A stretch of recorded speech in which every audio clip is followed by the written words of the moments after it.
Hey guys, இப்போ இந்த ட்ராமாவுடைய final part பார்க்கலாமா? நம்ம ஹீரோயின் கிட்ட பேசியே ஆகணும் அப்படின்னு சொல்லிட்டு அவளுடைய வீட்டுக்கு காலையிலே வந்துடுறானா. டடா அவளை பார்க்கறதுக்கு அலோவ் பண்ண மாட்டேன்னு சொல்லிட்டு இருக்கான். ஸோ இப்போ பெட்ரா வந்து ப்ரெக்னெண்ட்டாக இருக்கிற விஷயம் நம்ம ஹீரோயின் கிட்ட தெரிஞ்சுட்டு அவள் பேசுறதுக்காக மறுத்துட்ருக்கா இல்லையா. ஸோ இப்போ டடா வந்துட்டு நம்ம ஹீரோ கிட்ட சொல்லிட்டு இருக்கான், இந்த மாதிரி வந்துட்டு என் தங்கச்சியை சாக்கா வச்சு இப்படி வந்து போயிட்டுருக்காத, ஆல்ரெடி ஒரு பொண்ணுடைய வாழ்க்கையை கெடுத்துட்டேன்னு சொல்லிட்டு அதை பற்றி கேட்கறதுக்கு நீ யாருன்னு சொல்லிட்டு இவன் டடாவை போட்டு பயங்கரமாக அடிச்சிடுறான். ஸோ டடா வந்து ஆல்ரெடி வீக்காக இருக்கான் இல்லையா, உடம்பு சரியில்லாததுனால அவனுக்கு திருப்பி அடிக்கக்கூட ஸ்ட்ரென்த் இல்லாமல் இருந்துட்டு அவன் என்னெல்லாம் நீ பண்ணியிருப்ப அதெல்லாம் பண்ணிட்டு உன் தங்கச்சிக்குன்னு மட்டும் சப்போர்ட்டுக்கு வந்துட்டுருக்கேன்னு சொல்லிட்டு அவன் கழுத்து நடிச்சு, எங்கள் அக்காவை இப்படி தானே கழுத்து நடிச்சு அப்படிங்கிற மாதிரி உன்னை போட்டு காரில் போட்டு இடிச்சுட்டே இருந்துட்டுருக்கான். ஸோ அப்போ தான் ஹீரோயின் சவுண்டு கிட்ட அங்கே வரா. எங்கள் அண்ணனை எதுக்காக வடிச்சிட்ருக்கேன், எங்கள் அண்ணன் கிட்ட நான் தான் உன்னைய முதல்ல கழுத்து பிடிச்சி வெளியில் தள்ள சொன்னேன். இனிமே உனக்கு எனக்கு நடுவில் எதுவும் கிடையாது, நீ பேசுறதெல்லாம் நான் கேட்டுட்டு இருக்க போகிறதும் கிடையாது, அதனால் இங்கேருந்து சாக்கெல்லாம் சொல்லிட்டு இருக்காம டைம் வேஸ்ட் பண்ணாமல் கிளம்பி போ அப்படிங்கிற மாதிரி நம்ம ஹீரோயின் சொல்கிறா.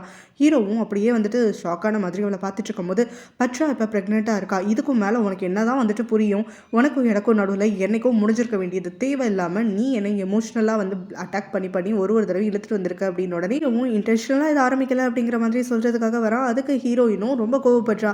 இந்த குழந்தை பிறக்கணும் அப்படின்னு சொல்லிட்டு உனக்கு எண்ணம் இல்லை, இன்டென்ஷனலாக அவளோட ஸ்லீப் பண்ணல அப்படின்னு நீ சொன்னா உன்னைய மாதிரி ஒரு செல்ஃபிஷ் இந்த உலகத்தில் யாருமே இருக்க மாட்டாங்க, ஒரு குழந்தைய பற்றி தப்பாக பேசாத, உனக்கும் எனக்கும் நடுவில் இனிமேல் எதுவுமே கிடையாது, இதனால் நீ கோவப்பட்ட அப்படின்னா இந்த வீட்டையும் விட்டுட்டு நான் இங்கேருந்து கிளம்பி போயிடுறேன், நானும் எங்கள் அண்ணனும் வேற எங்கேயாவது போய்க்கிறோம் அப்படிங்கிற மாதிரி சொல்கிறா. இதை கேட்டோன்னே ஹீரோ அப்பெல்லாம் கிடையாதுங்கிறான். ஸோ எனக்கு உன்னைய பற்றி நல்லா தெரியும், திரும்ப திரும்ப வந்துட்டு என்னைய ஏதாவது அட்டாக் பண்ணிவிட்டு உன் பக்கம் இழுக்கலான்னு பார்க்காத, போய் உன் பொண்டாட்டி உன் பிள்ளையோட வந்துட்டு வாழ்றதுக்கு பாருன்ன உடனே நான் சத்தியமாக நம்மளுக்குள்ளே இருக்கக்கூடிய விஷயங்களை வந்துட்டு நான் முடிச்சுக்கிறதுக்கு ரெடியாக இல்லை, அது ஒன்று அலோவ் பண்ணவும் மாட்டேன் அப்படின்ட்டு அங்கேருந்து ஸ்ட்ரெயிட்டாக கிளம்பி இப்போ பெட்ராவை பார்க்குறதுக்காக ஹாஸ்பிட்டலுக்கு வரானா. பெட்ரா இப்போ ஒரு ரொட்டீன் செக்கப்புக்காக டாக்டர் கிட்ட வந்திருக்கா. ஸோ இப்போ அங்கேருந்து இவங்க ரெண்டு பேரும் வந்துட்டு செக்கப் எல்லாம் முடிச்சுட்டு இருக்கும்போது பெட்ரா ரொம்ப ஹாப்பியாக இருக்கா. எப்போவுமே அவங்க அப்பா தான் கூட வருவார், முறையாக ஹீரோ வந்து அவளுக்கு கம்பெனி கொடுத்துருக்கானேன்னு சொல்லிட்டு. ஸோ அதுக்கப்புறம் இவங்க ரெண்டு பேரும் லஞ்சுக்கெல்லாம் வெளியில் போகிறாங்களா. அப்போ பெட்ரா குழந்தைய பற்றியே பேசிட்டு இருந்துட்டுருக்கா. ஸோ குழந்தைக்கு பேர் ரெடி பண்ணணும் அது இதுன்னு சொல்லிக்கிட்டு இப்போ நான் வந்து குழந்தைக்காக கேர் பண்ணிக்கிட்டதுலேருந்து ஒரு விஷயமும் பார்த்து பார்த்து சாப்பிட்டுட்ருக்கேன், இந்த மாதிரிலாம் என் லைஃப்பில் நான் எனக்கு இருந்ததே கிடையாது அப்படிங்கிற மாதிரிலாம் சொல்லிக்கிட்டே ஹீரோயினா ஒரு நாள் நம்ம லஞ்சுக்கு கூப்பிடணும் அப்படின்னு சொல்கிறா. அவளை எதுக்காக கூப்பிடணும் அப்படின்னு சொல்லிட்டு இவன் சந்தேகமாக கேட்குறானா. அதுக்கு பெட்ராவும் நம்ம 3 பேருக்குள்ளே நிறைய விஷயங்கள் தப்பாக நடந்திருக்கு, ஸோ எல்லாத்தையுமே வந்துட்டு குழந்தை பிறக்கிறதுக்குள்ளே சரி பண்ணணும், என்னுடைய குழந்தை இந்த உலகத்துக்கு வரும்போது ரொம்ப பீஸ்ஃபுல்லாக வெளியில் வரணும், யாருக்கிட்டையும் எந்த ஒரு கில்ட்டோ இல்லை எந்த ஒரு ஆங்கரோ இருக்கக்கூடாது அப்படிங்கிற மாதிரியெல்லாம் இவன்கிட்ட சொல்லிட்டு இருக்கா. அப்போ அவளுக்கு டாக்டர் கிட்டேருந்து ஒரு மெசேஜ் வருது, சீக்கிரமாக நீ வந்து பாருங்க அப்படின்னு சொல்லிட்டு. ஹீரோ வந்து அவள் மெசேஜை பார்த்துட்டு பயப்படுறத பார்த்துட்டு என்ன ஆச்சுன்னு சொல்லி கேட்குறான். அதுக்கு அவளும் டாக்டர் அர்ஜென்ட்டாக மீட் பண்ணணும்னு சொல்லி கூப்பிடுறாங்க அப்படின்னு பயப்படுறான். ஹீரோவும் எதுவும் இருக்காது கூலாரு அப்படிங்கிற மாதிரி அனுப்பி விட்டுட்டான். ஸோ அதுக்கப்புறமா கொஞ்ச நேரம் கழிச்சு வீட்டுக்கு வராலாம். அப்பா அவங்க அப்பா ரொம்ப ஆர்வமாக எங்கள் டாக்டர் என்ன சொன்னாங்க, ஹீரோவும் கூட வரலையா அப்படின்னு சொல்லிட்டு கேட்குறாரு. அதுக்கு அவளும் ஹீரோவனுடைய லாயர் ஃப்ரெண்டை பார்க்கறதுக்காக போயிட்டான், பேபி நல்லா இருக்குன்னு டாக்டர் சொன்னாங்க அப்படின்னு சொல்லிட்டு கொஞ்சம் அப்செட்டாக உட்காந்துருக்கா.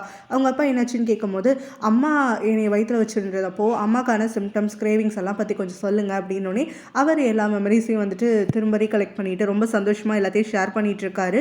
ஸோ அந்த சமயத்தில் இவளுடைய மைண்ட் ஃபுல்லாக இவள் டாக்டரை திரும்ப போய் பார்த்துட்டு வந்ததில் தான் இருக்குது. டாக்டர் வந்து இவளை செக் பண்ணியிருப்பாங்கல்ல ஹீரோ வந்திருந்தப்போ. ஸோ இப்போ மெசேஜ் வந்ததுக்கப்புறம் இவள் தனியாக போய் டாக்டரை பார்த்துருக்கா. அப்போ டாக்டர் என்ன சொல்லியிருக்காங்கன்னா, அவளுடைய ரிசல்ட் எல்லாம் அனலைஸ் பண்ணி பார்க்கும்போது அவளுக்கு எக்டோபிக் ப்ரெக்னன்சி இருக்கிற மாதிரி வந்துட்டு சொல்கிறாங்க, அதாவது யூட்ரஸ்க்கு வெளியில் குழந்தை வந்து ஃபார்ம் ஆயிருக்கு அப்படிங்கிற மாதிரி சொல்கிறாங்க. இதை கன்ஃபார்ம் பண்ணணும், அதுக்கு சில டெஸ்ட் எல்லாம் ரன் பண்ணணும். இந்த ப்ரெக்னன்சி சப்போஸ் இவளுடைய உயிருக்கே ஆபத்தாகுது அப்படிங்கிற பட்சத்தில் அந்த குழந்தைய டெர்மினேட் பண்ணுறது தான் நல்லது அப்படிங்கிற மாதிரியெல்லாம் சொல்கிறாங்களா. இவன் டாக்டர் கிட்ட ரொம்பவே கத்திடுறா, இந்த மாதிரி என் குழந்தை நல்லா தான் ஃபார்ம் ஆயிருக்கு, நான் குழந்தைய வந்துட்டு எனக்கு உண்டாச்சுன்னு தெரிஞ்சதும் அன்னையிலேருந்து நான் ஒரு விஷயம் கேர் பண்ணி தான் பார்த்துட்ருக்கேன், நீங்கள் டெஸ்ட் ரிசல்ட் எல்லாம் தான் தப்பாக வந்து அனலைஸ் பண்ணிகிட்ருக்கீங்க, ஸோ என் குழந்தை மேலே வந்துட்டு பழி போடாதீங்க, என் குழந்தை மேலே வந்துட்டு கை வைக்கணும்னு நினைக்காதீங்க அப்படின்னு சொல்லி கத்துறா.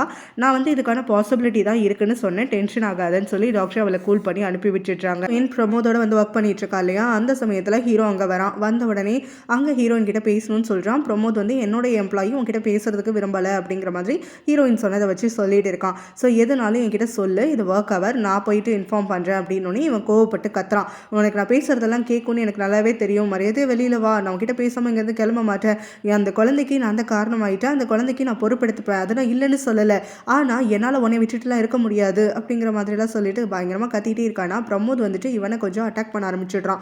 தேவையில்லாமல் இங்கே வந்து பிரச்சனை பண்ணிட்டு இருக்காத, என் வீட்டில் வந்து உன்னை பிரச்சனை பண்ணுறதுக்கு விட மாட்டேன்னு சொல்லிட்டு.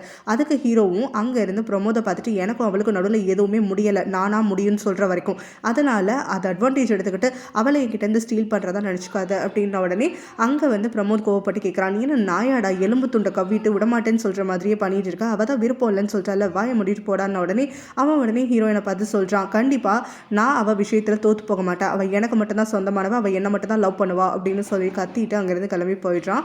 ஸோ இப்போ பிரமோத் ஹீரோயின் கிட்ட வந்து பேசுகிறான், நீ எதுவும் பயப்படாத நான் அவனை பார்த்துக்கிறேன் அப்படின்னு சொல்லிட்டு. இல்லை வர வர அவனுடைய எமோஷன்ஸ் எல்லாம் ரொம்ப வந்துட்டு அதிகமாகிட்டு இருக்கு, அவன் ரொம்ப கோவத்தை வெளிக்காட்ட ஆரம்பிச்சிட்டான், எனக்கு கொஞ்சம் பயமாக தான் இருக்குது அப்படிங்கிற மாதிரி சொல்கிறான்.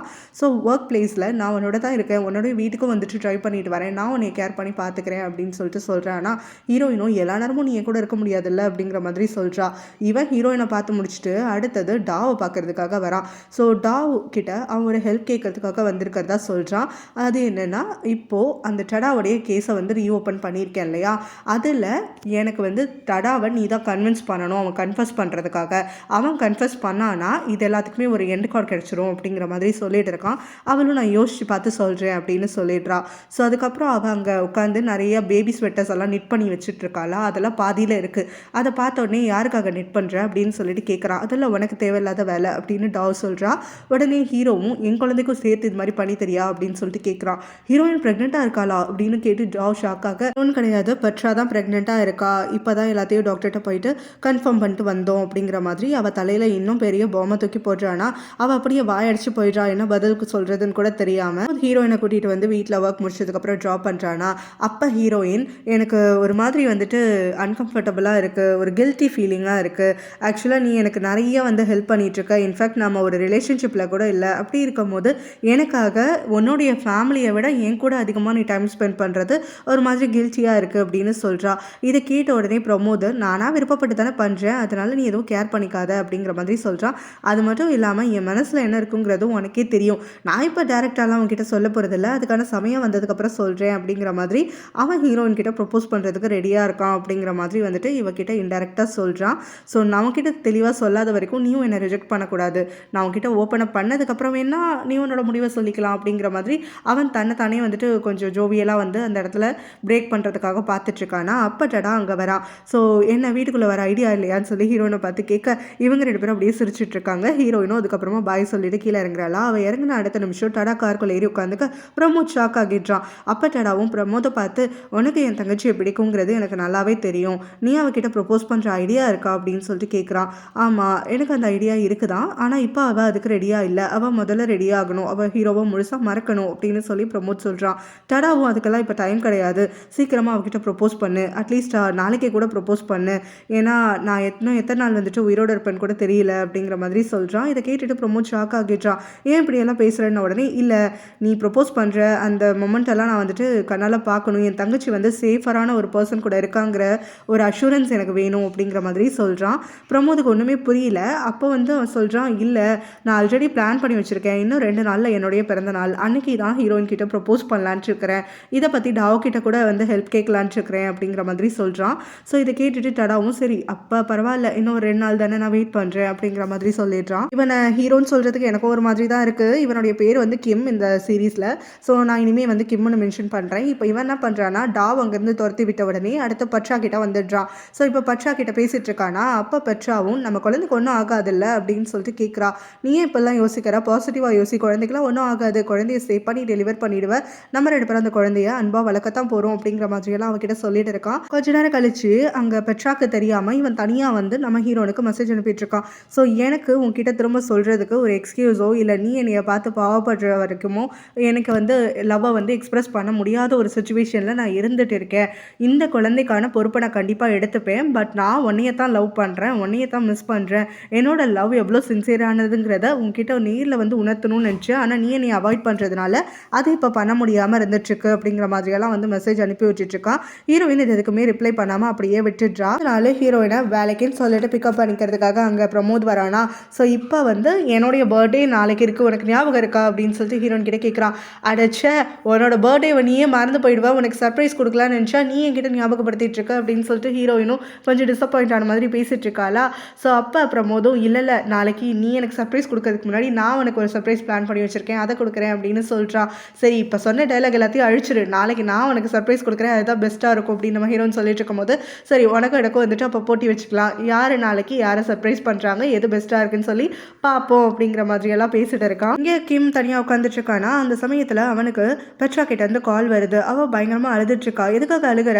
ஹாஸ்பிட்டலுக்கு தானே போறேன்னு சொன்னேன், என்ன ஆச்சு உனக்கு அப்படின்னு சொல்லி அவன் கேட்டுகிட்டே இருக்கான். ஆனால் அவளும் பதில் எதுவும் சொல்லாமல் அழுதுகிட்டே இருந்துட்டு இருக்கா.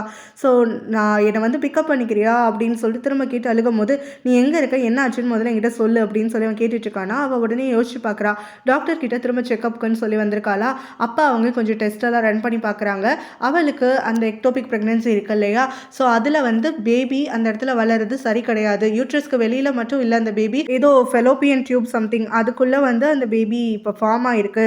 ஸோ அந்த இடத்துல ரப்சர் ஏற்பட்டுச்சுன்னா உன்னுடைய உயிருக்கு ஆபத்தாயிடும். ஸோ பேபி வந்து அங்கே வளரக்கூடாது, நாம் அந்த பேபியை அழிச்சாகணும் அப்படின்னு சொல்கிறாங்க. அந்த ப்ராசஸும் ரொம்ப சின்னது தான் அப்படிங்கிற மாதிரிலாம் சொல்லிட்டு இருக்காங்க. இவன் பாதியில் கேட்டுட்டு ஓடி உட்காந்துட்டு அழுதுட்டு இப்போ இவனுக்கு ஃபோன் பண்ணி பேசிகிட்டு இருக்கா. ஸோ இவன் என்ன ஆச்சுன்னு சொல்லி திரும்ப கேட்டுட்டு இருக்கும்போது இவன் என்ன சொல்கிறான்னா, ஒன்றுமே கிடையாது, பேபி வந்துட்டு சேஃபாக இருக்குது, உன்கிட்ட பேபியை பற்றியோ இல்லை என்னை பற்றியோ யார் எது சொன்னாலும் நீ நம்பாத, அதை சொல்கிறதுக்கு தானே அவனுக்கு கால் பண்ணேன் அப்படின்னு சொல்லிட்டு காலை கட் பண்ணி விட்டுட்டு தனியாக உட்காந்து அழுதுட்டுருக்காளா.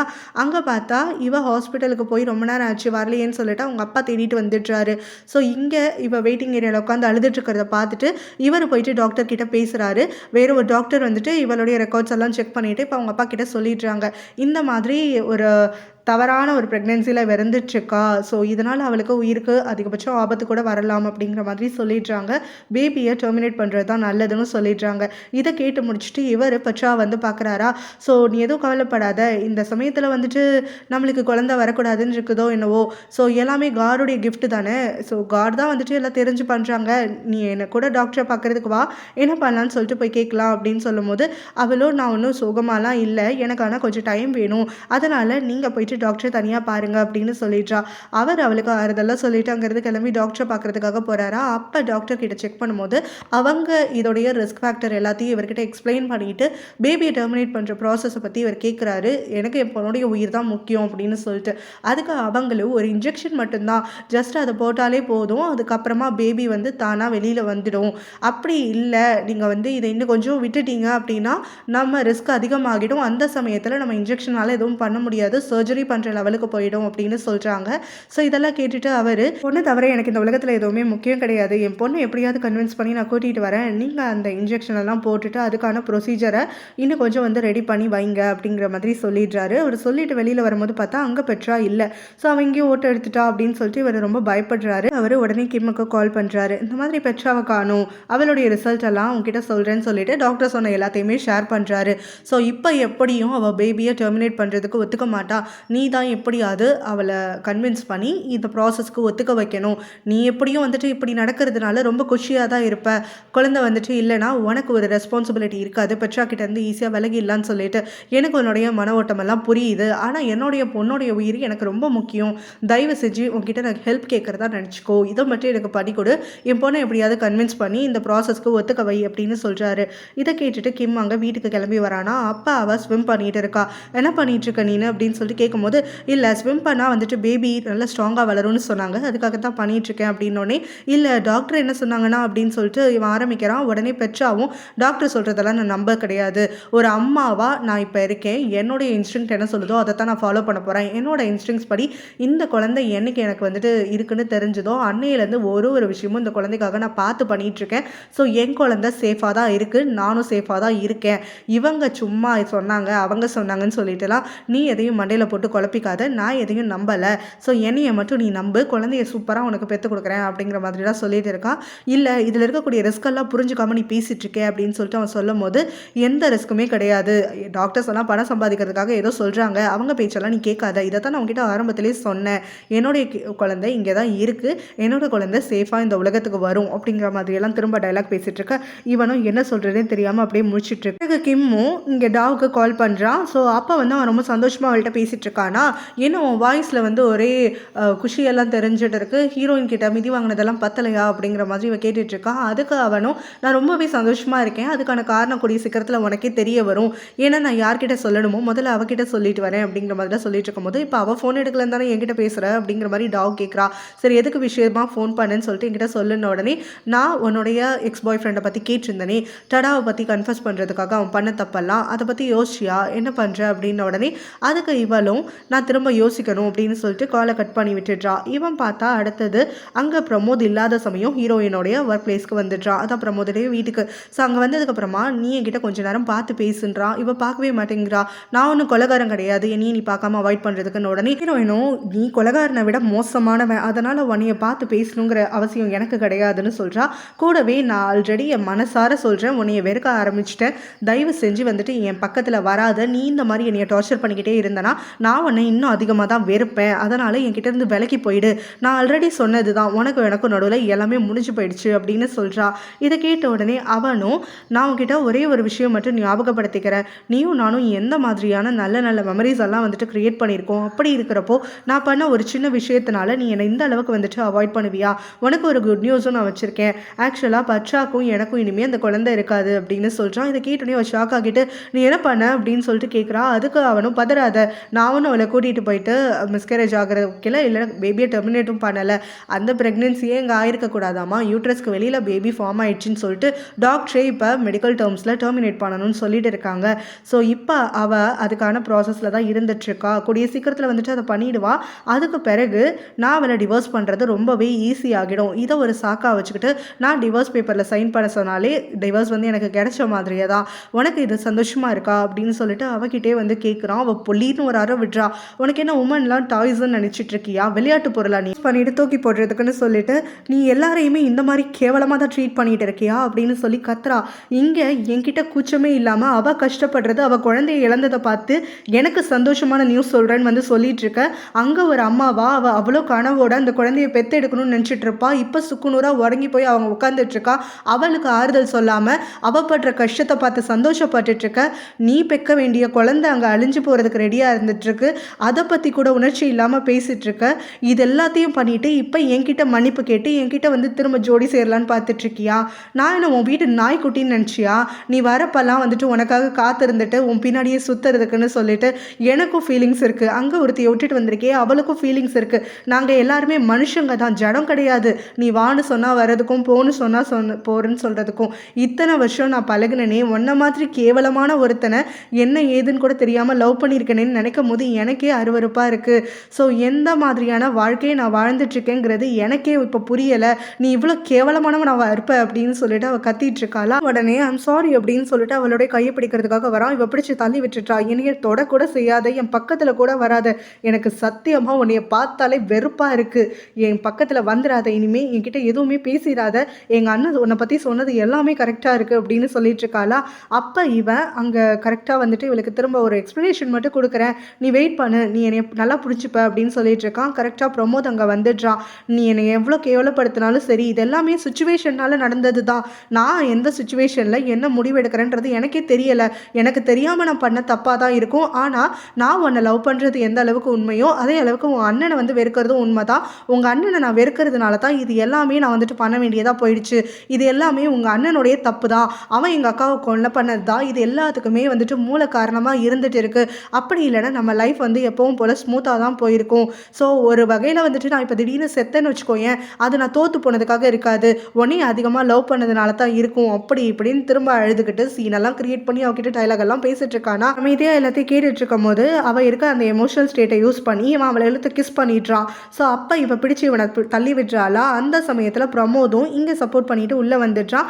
உடனே இவன் என்ன பண்ணுறான்னா, எனக்கு வந்துட்டு உன்னைய லவ் பண்ணாமல் இருக்க முடியாது, நான் உங்கள் அண்ணனை வெறுக்கிற அளவுக்கு உன்னையும் காதலிச்சுட்டு தான் இருக்கேன் அப்படின்ன உடனே பிரமோது ஹீரோவை போட்டு அடிச்சிடுறான்.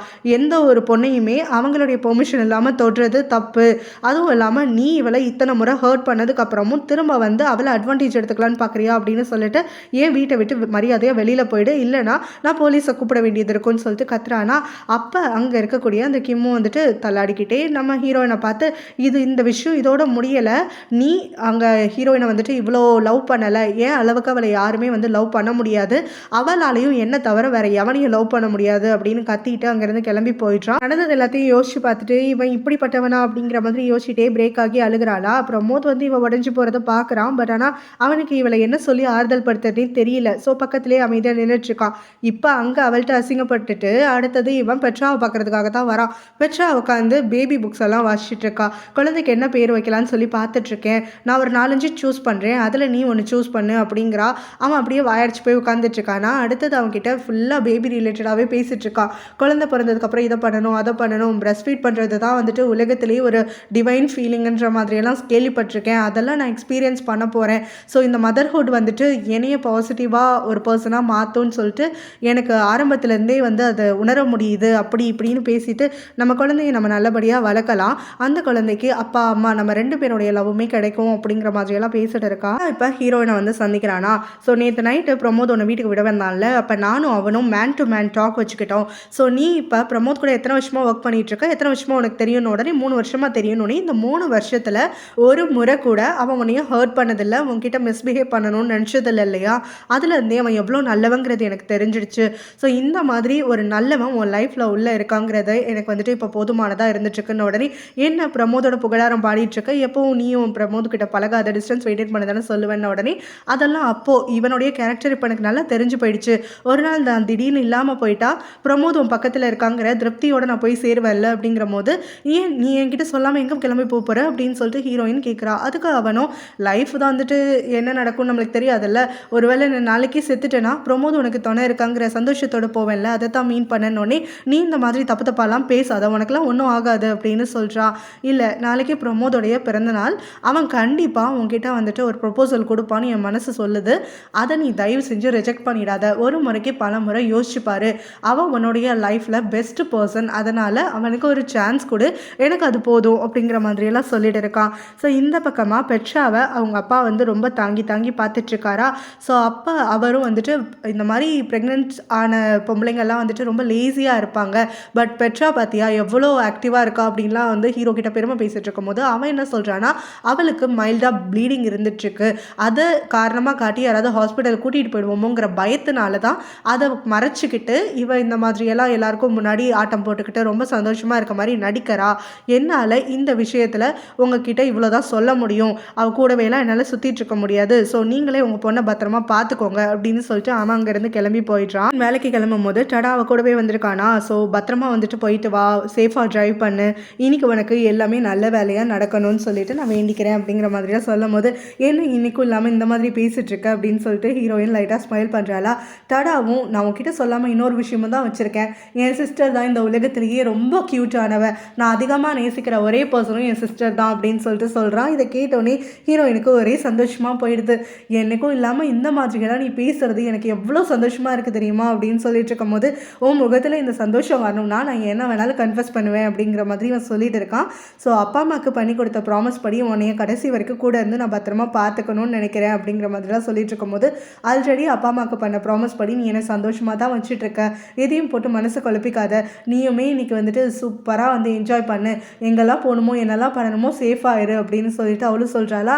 அதுக்கப்புறம் டடா அவளை இழுத்து முறையாக அவளுடைய ஃபோர்ஹெட்டில் ஒரு கிஸ் கொடுத்துட்டு அவளை டைட்டாக ஹக் பண்ணிக்கிறான். நான் உன்னை ரொம்ப லவ் பண்ணுறேன், எத்தனை ஜென்மம் எடுத்தாலும் நீ தான் எனக்கு தங்கச்சியாக இருக்கணும் அப்படிங்கிற மாதிரியெல்லாம் டைலாக் பேசிட்டு கிளம்புறா. கேம்லிங் பிளேஸோடைய ஓனர் இருக்கான்ல, இப்போ நம்ம கிம் கூட சேர்ந்து ஒர்க் பண்ணிட்டு இருக்கான்ல, அவன் கிம்முக்கு கால் பண்ணுறான். ஸோ நம்ம பிளான் இன்னைக்கு தான் நீங்கள் எக்ஸிக்யூட் பண்ணணும்னு சொன்னேன், இன்னைக்கு பண்ணலாமா, நீ ரெடியா, எல்லாமே கன்ஃபார்ம் பண்ணிட்டியா, ஏன்னா நாளை பின்னா வந்து ஏதாவது பிரச்சனை ஆயிடுச்சுன்னா நானும் என் ஆட்களும் உன் மேலே பழியை போட்டு எஸ்கேப் ஆகிடுவோம். அது மட்டும் இல்லாமல் நான் ஆல்ரெடி சொன்னது தான், இந்த மாதிரியான தவறெல்லாம் நாங்கள் பண்ணது கிடையாது எங்கள் தொழிலில், நாங்கள் கேம்லிங் பண்ணாலும் அதில் நேர்மையாக தான் இருந்தோம், ஏதோ உங்கள் அக்கா பேரை வச்சுருக்கனால தான் நான் இவ்வளவும் பண்ண வேண்டியதாக இருக்குது அப்படின்னு சொல்ல இவனும் எது வந்தாலும் நான் பார்த்துக்கிறேன். ஸோ இப்போ வந்துட்டு டடாவையும் சரி அவனுடைய தங்கச்சியும் சரி நம்ம பிளான் பண்ண மாதிரி தூக்கி ஆகணும் அப்படின்னு சொல்லிட்டு அங்கேருந்து அவன் இன்ஸ்ட்ரக்ஷன் கொடுக்குறான். ஸோ இங்கே கரெக்டாக பேக்கெல்லாம் பேக் பண்ணிக்கிட்டு டடா அங்கேருந்து கிளம்பிடலாம், பிரமோத் வந்து இனிமேல் ஹீரோயினை பார்த்துப்பான் அப்படிங்கிற நம்பிக்கையில் பெட்டிக்குள்ளே பேக்கெல்லாம் தூக்கி வைக்கிறானா. கரெக்டாக அந்த கேம்லிங் பிளேஸோடைய ஓனர் வந்துடுறான். இங்கே வெளியில் கிளம்புற மாதிரி இருக்குது அப்படின்னு சொல்லிட்டு இன்னும் ஒரு நாள் டைம் இருக்கே, நம்ம போட்ட டீலுக்கு 5 நாள் டைம் கொடுத்தீங்க அப்படின்னோடனே அந்த டைமை நான் இப்போ சுருக்கிட்டேன், காரணம் நீ இங்கேருந்து ஓட்டர் எடுக்கிறதுக்காக இருக்கிறதுனால அப்படிங்கிற மாதிரி சொல்லிவிட்டு உனக்கு ஒரு மணி நேரம் டைம் கொடுக்குறேன், அதுக்குள்ளே என்னுடைய பணம் என்கிட்ட வரணும், இல்லைனா உன் தங்கச்சியே தூக்கிடுவேன் அப்படின்னு சொல்லிட்டு இருக்கான். ஸோ இதனால் டடா என்ன பண்ணுறான்னா தனியாக போயிட்டு பிரமோத்துக்கு உடனே கால் அடிக்கிறான். ஹீரோயின் வந்து அங்கே வந்துட்டாளா அப்படின்னு சொல்லிட்டு கேட்குறான் ஒர்க் பிளேஸ்க்கு.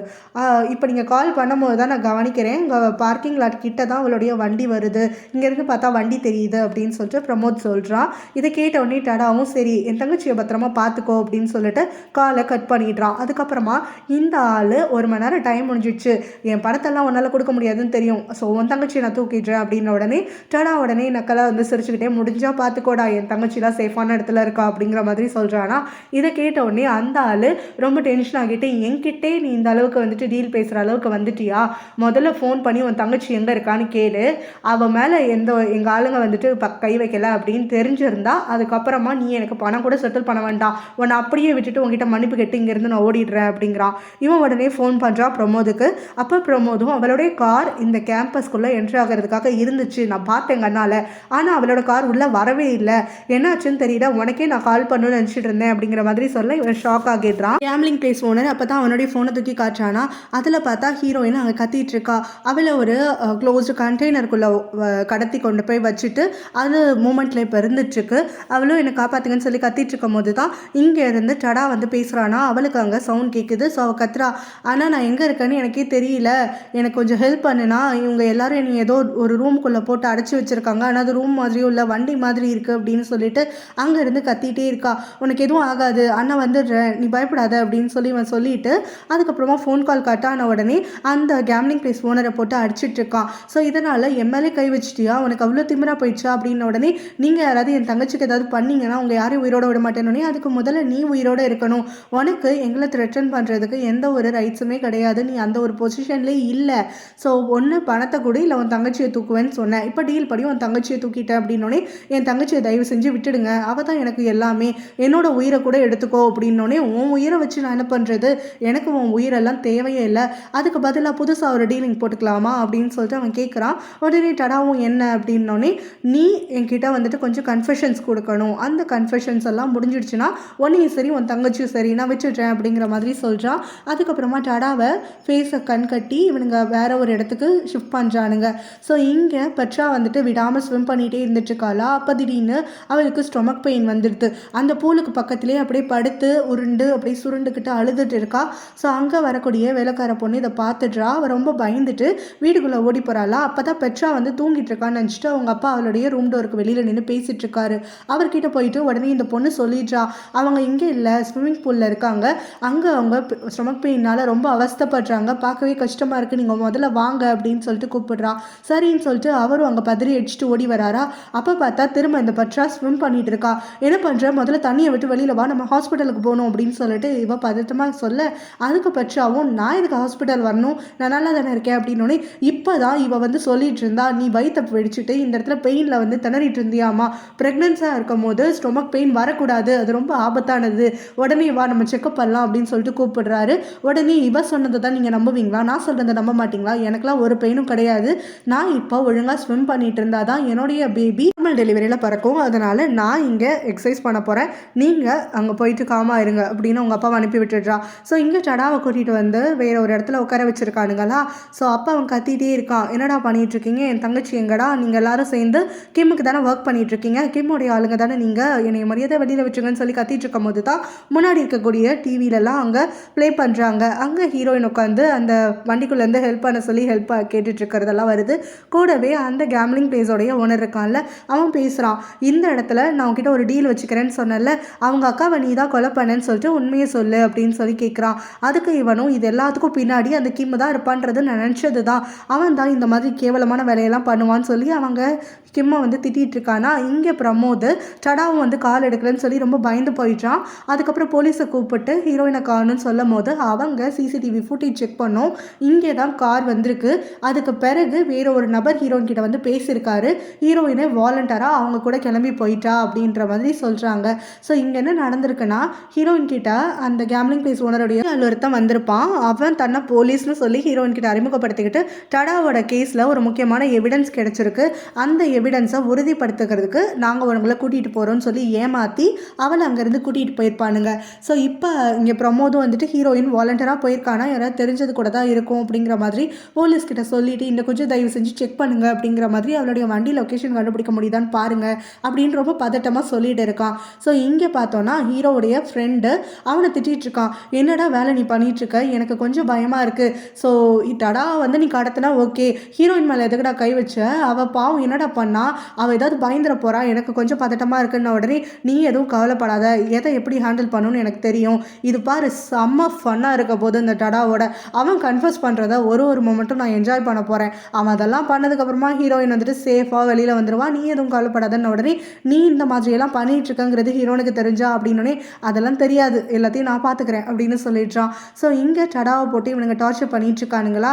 ஸோ நான் தான் வந்து இங்கே உன்னுடைய அக்காவை கொன்னேன்னு சொல்லிட்டு உனக்கு தெரியணும், அவ்வளோதானே, இதுக்கு தானே இந்த பிரச்சனை பண்ணிகிட்ருக்க அப்படிங்கிற மாதிரிலாம் டடா வந்து அங்கே பேசிகிட்டு இருக்கான். எல்லாத்தையுமே கிம்மும் அவனுடைய லாயர் ஃப்ரெண்டும் சேர்ந்து உட்காந்து வேடிக்கை பார்த்துட்டு இருக்காங்க.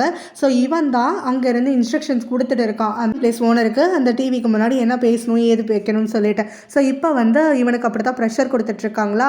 ஸோ நீ இந்த உண்மையெல்லாம் சொல்லிட்டா எல்லாமே நல்லா நடக்கும் அப்படின்னு சொல்லும் போது, நீங்கள் எல்லாருமே வந்துட்டு இந்த கிம்மோடைய ஆளுங்கன்னு தெரியும், நீங்கள் எல்லோரும் என்ன செக் பண்ண பார்க்குறீங்க, கேம்லிங்லேயும் அப்படி தான் எனக்கு வந்து லாஸ் ஆகிற மாதிரி நீங்கள் எல்லோரும் சேர்ந்து தான் ஏமாத்துறீங்க.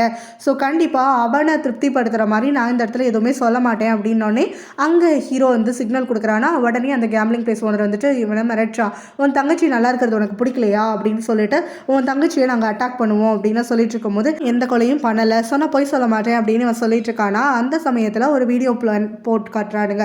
அது என்னன்னா இவன் வந்து வேற ஒரு ஆளை சம் அப்படிங்கிறவனை கூப்பிட்டு ஃபிங்கர் பிரிண்ட்ஸ் எல்லாம் ரிமூவ் பண்ண சொன்னதாக ஒருத்தன் கன்ஃபர்ஸ் பண்ணி வீடியோ எடுத்தாங்கல்ல, அந்த வீடியோவை போட்டு காட்டுறாங்க. இதெல்லாம் எடிட்டட், நான் நம்ப மாட்டேன்னு இவன் சொன்ன உடனே அந்த ஆளையை உள்ளே கூட்டிகிட்டு வந்துடுறாங்க. அந்த சம் டடாவை பார்த்தோன்னே இப்போ எல்லாத்தையும் உண்மையை ஒத்துக்கோங்க, போலீஸ் கிட்ட சென்டென்ஸ் அது குறையும் அப்படின்னு சொல்கிறான்.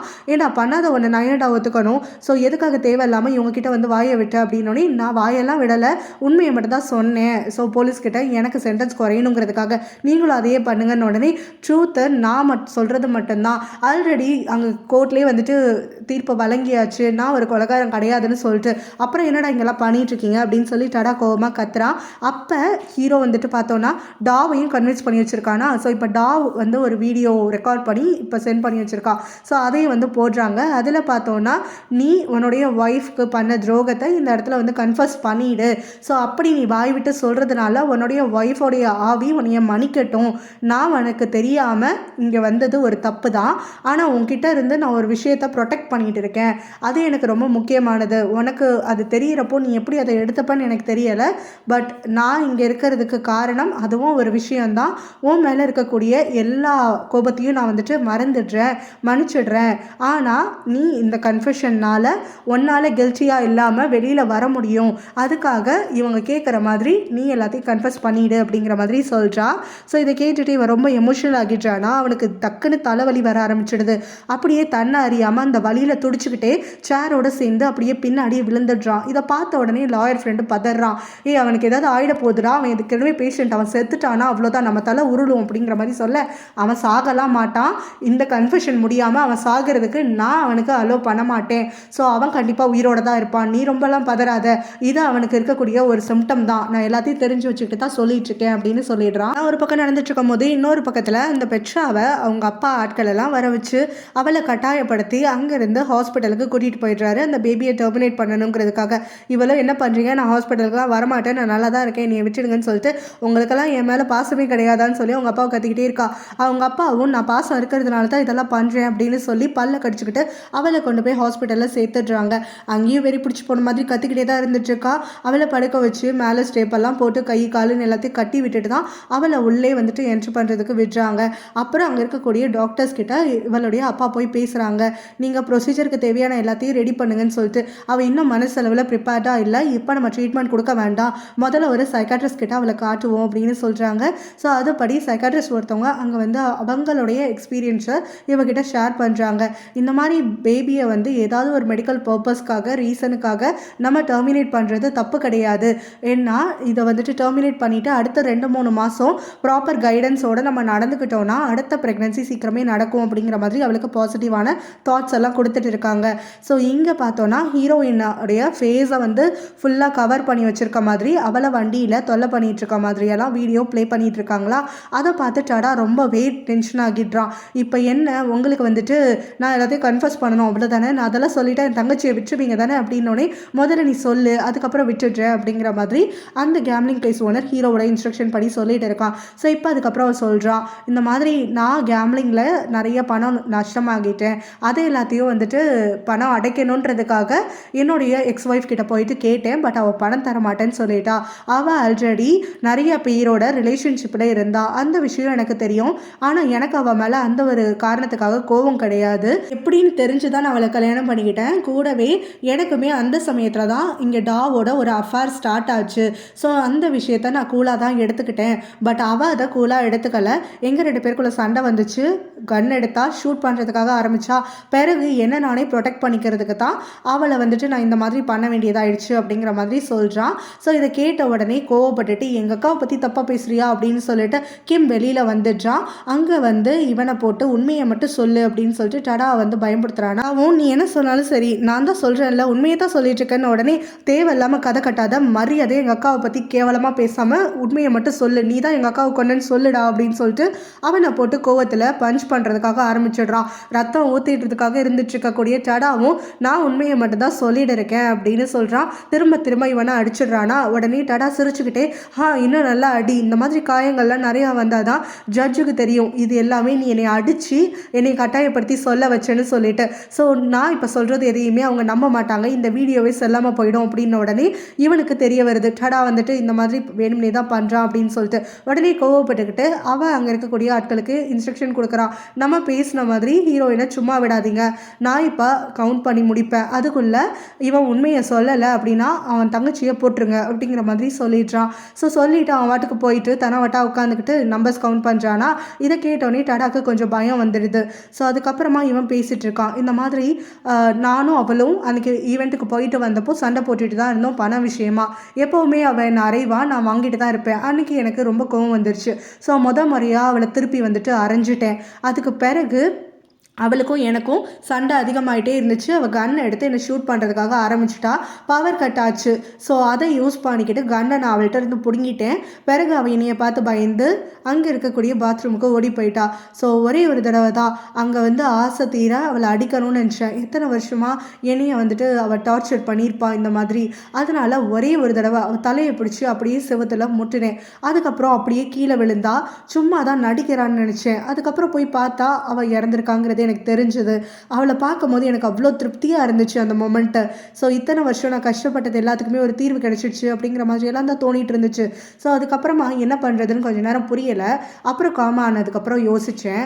இங்கே சம்முக்கு வந்துட்டு கால் பண்ணி அவனை வர வச்சு ஃபிங்கர் பிரிண்ட்ஸ் எல்லாத்தையும் ரிமூவ் பண்ணு, கூடவே நான் கால் பண்ணுறப்போ ஒரு மியூசிக்கை மட்டும் ப்ளே பண்ணுன்னு சொல்லி இன்ஸ்ட்ரக்ஷன் கொடுத்துட்டு பணத்தையும் கொடுத்துட்டு வந்துட்டேன். என் தங்கச்சி தான் பாவம், நான் வந்து சொன்னது எல்லாத்தையும் நம்பிட்டு எனக்காக சாட்சி சொல்லியிருக்கா. ஆனால் என் தங்கச்சி ரொம்ப இன்னசென்ட், அவளுக்கும் இதுக்கும் சம்மந்தம் இல்லை. என் தங்கச்சி ஏதாவது பண்ணணும்னு நினச்சிட்டு வச்சுக்கோயேன், அப்புறம் இருக்கும் உனக்கு அப்படின்னு சொல்கிறான். இதை கேட்ட உடனே கிம் வந்துட்டு ரொம்ப சந்தோஷப்படுறான். இதை தான் உன் வாயிலேருந்து கேட்கணும்னு சொல்லிட்டு இத்தனை நாளாக ஆசைப்பட்டேன். ரொம்பலாம் வந்துட்டு நீ எதுவும் யோசிக்க தேவையில்ல, இது எல்லாத்தையுமே உன் தங்கச்சிக்கிட்ட தான் நான் முதல்ல ப்ளே பண்ணி காட்டுவேன். அவளுடைய அண்ணன் எப்படிப்பட்டவங்கிறதெல்லாம் அவள் தெரிஞ்சுக்கணும்.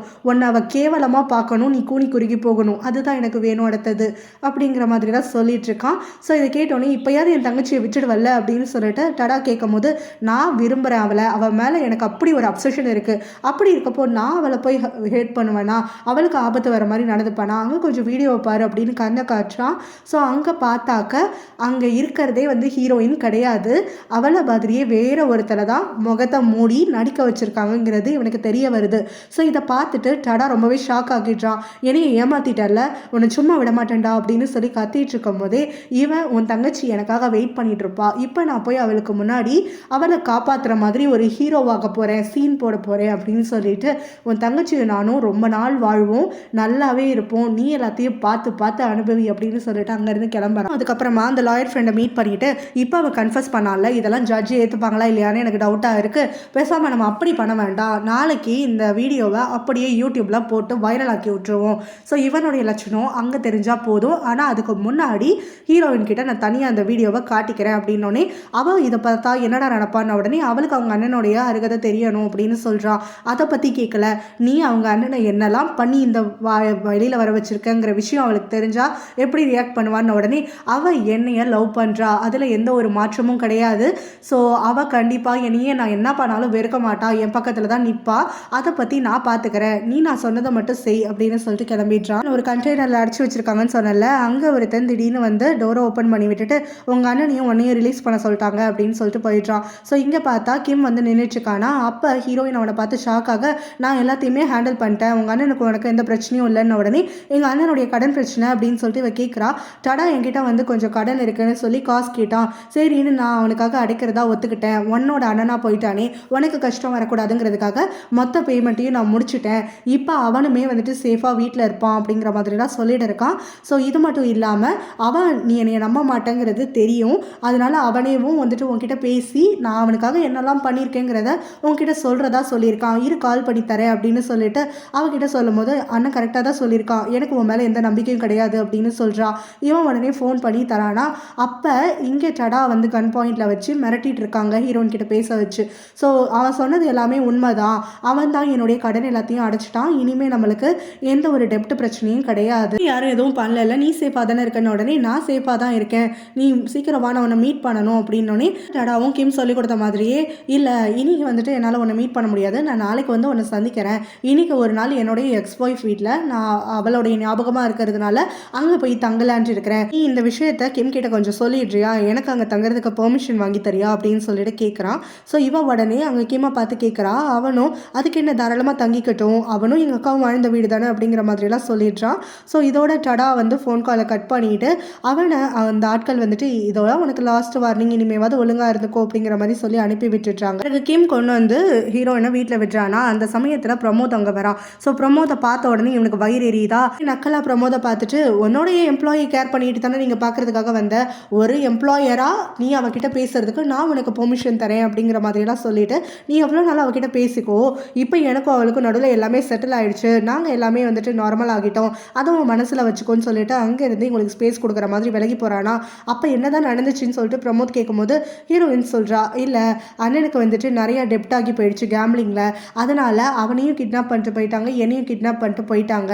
அப்போ அண்ணன் கிட்ட இருந்து ஒரு உண்மை அவங்களுக்கு தெரிய வேண்டியது இருந்துச்சு, அதை அண்ணன் வாயால் சொன்ன உடனே 2 பேரையும் விட்டுட்டாங்க. அது மட்டும் இல்லாமல் அந்த பணம் எல்லாத்தையுமே இவன் தான் கொடுத்து அடைச்சான், அதனால் இவன் என் கூட வந்துட்டு இப்போ ஸ்டே பண்ணிகிட்டு இருக்கான், எங்களுக்குள்ளே வந்துட்டு இனிமேல் எந்த ஒரு பிரச்சனையும் இருக்காது அப்படிங்கிற மாதிரி சொல்கிறான். ஸோ போலீஸ்கிட்ட போக வேண்டியதானே, எதுக்காக இவங்கிட்ட போய் நீங்கள் ஹெல்ப் கேட்டீங்க அப்படின்னு சொல்லிட்டு பிரமோத் கேட்குறான். இதெல்லாம் முடிஞ்சு போயிடுச்சு, இனிமேல் போலீஸ்கிட்ட போகணும்னு சொல்லிட்டு அவசியம் இல்லை, கிம் வந்து எல்லாத்தையுமே விளக்கிட்டான் அப்படிங்கிற மாதிரி சொல்லும் போது, நீ இன்னும் அவனை நம்பிட்டு இருக்க, எவ்வளோ மோசமானவன் எவ்வளோ செல்ஃபிஷானவன் உனக்கு தெரியும் இல்லையா, ஸோ அவனை முழுசாக நம்பாத, தயவு செஞ்சு அவன்கிட்ட இருந்து கொஞ்சம் விலகியே இரு, அப்போ தான் நீ ஹர்ட் ஆகாமல் இருப்பேன் அப்படின்னு சொல்கிறான். அதுக்கு ஹீரோயின் பதில் எதுவும் சொல்லாமல், எனக்கு ரொம்ப டயர்டாக இருக்குது, அதனால நான் வீட்டுக்கு போகிறேன் அப்படின்னு சொல்லிட்டு அங்கேருந்து கிளம்பி போயிட்டான். பிரமோதும், நான் அவன்கிட்ட ஒரே ஒரு விஷயம் மட்டும் பேசிக்கிறேன், இன்னைக்கு உனக்கு பெரிய சர்ப்ரைஸ் நான் பிளான் பண்ணியிருந்தேன், பட் அது இப்படி வந்து சொதுப்புன்னு நான் நினச்சி கூட பார்க்கல, நான் என்ன சொல்ல வந்திருப்பேங்கிறது உனக்கே ஓரளவுக்கு ஐடியா இருந்திருக்கும் இல்லையா, ஸோ இப்போ வரைக்கும் நான் அதை உன்கிட்ட சொல்லலை, அதனால் நீ என்ன ரிஜெக்ட் பண்ணக்கூடாது, அதுக்கு நான் உனக்கு அனுமதி கொடுக்க மாட்டேன். ஸோ இப்போ நான் உன்கிட்ட சொன்னேன்னா அதோட ரிசல்ட் என்ன இருக்கும்னு சொல்லி எனக்கே தெரியும், அதனால் நான் உன்கிட்ட இந்த நிமிஷம் சொல்ல போகிறதும் கிடையாது, உனக்காக நான் காத்துட்ருப்பேன் அப்படின்னு சொல்லிட்டு கிளம்பி போயிட்டான். அவள் வீட்டில் தனியாக இருக்கும் போது கிம் அங்கே இருக்கானா. ஸோ எப்பவும் போல தான் அவளை கொஞ்சம் குழப்பி விடுறதுக்காக ஆரம்பிக்கிறான். எனக்கு தெரியும் உனக்கு நான் பல முறை ஹோப் கொடுத்தோம், உன்னை ஏமாற்றிட்டேன்னு சொல்லிட்டு, ஆனால் இந்த முறை அப்படி கிடையாது, எல்லாமே ஒரு எண்டுக்கு வந்துருச்சு, ஸோ நீ இப்போ என்னையை பற்றி என்ன நினச்சாலும் சரி, என்ன ஒரு முடிவு பண்ணாலும் சரி, அதில் நான் வந்து அக்செப்ட் பண்ணிக்கக்கூடிய ஒரு இடத்துக்கு வந்துட்டேன். ஆனால் நான் உங்ககிட்ட முழுசாக ஒரு விஷயம் சொல்லணும், உண்மையாக சொல்லணும் அப்படின்னா, உங்கள் அண்ணனை பழி வாங்கணும்னு நான் நினச்சது அந்த எண்ணம் எல்லாமே எனக்கு எப்போவோ மாறி போயிடுச்சு. உங்கள் அண்ணன் அன்றைக்கி நைட்டு எங்கள் அக்காவுக்கு என்ன நடந்துச்சுங்கிற உண்மையை வந்து சொல்லிட்டாலே நான் அதோடு வந்துட்டு எல்லாத்தையும் முடிச்சுக்கலான்ட்டு தான் இருந்தேன். இப்போ உங்கள் அண்ணன் கன்ஃபஸ் பண்ணதை நான் ரெக்கார்ட் பண்ணி வச்சதுமே உங்ககிட்ட காட்டணுங்கிற எண்ணத்தினால தான் அப்படின்ற மாதிரி சொல்கிறான்.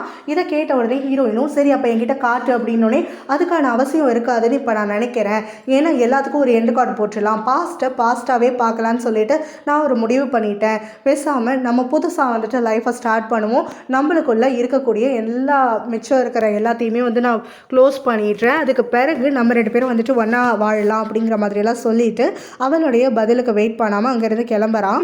இப்போ டடாவை கம்பல் பண்ணி தான் அவங்க அக்கா இறந்து போன அதே வீட்டுக்கு அவனை அனுப்பி வச்சுருக்கான் இல்லையா.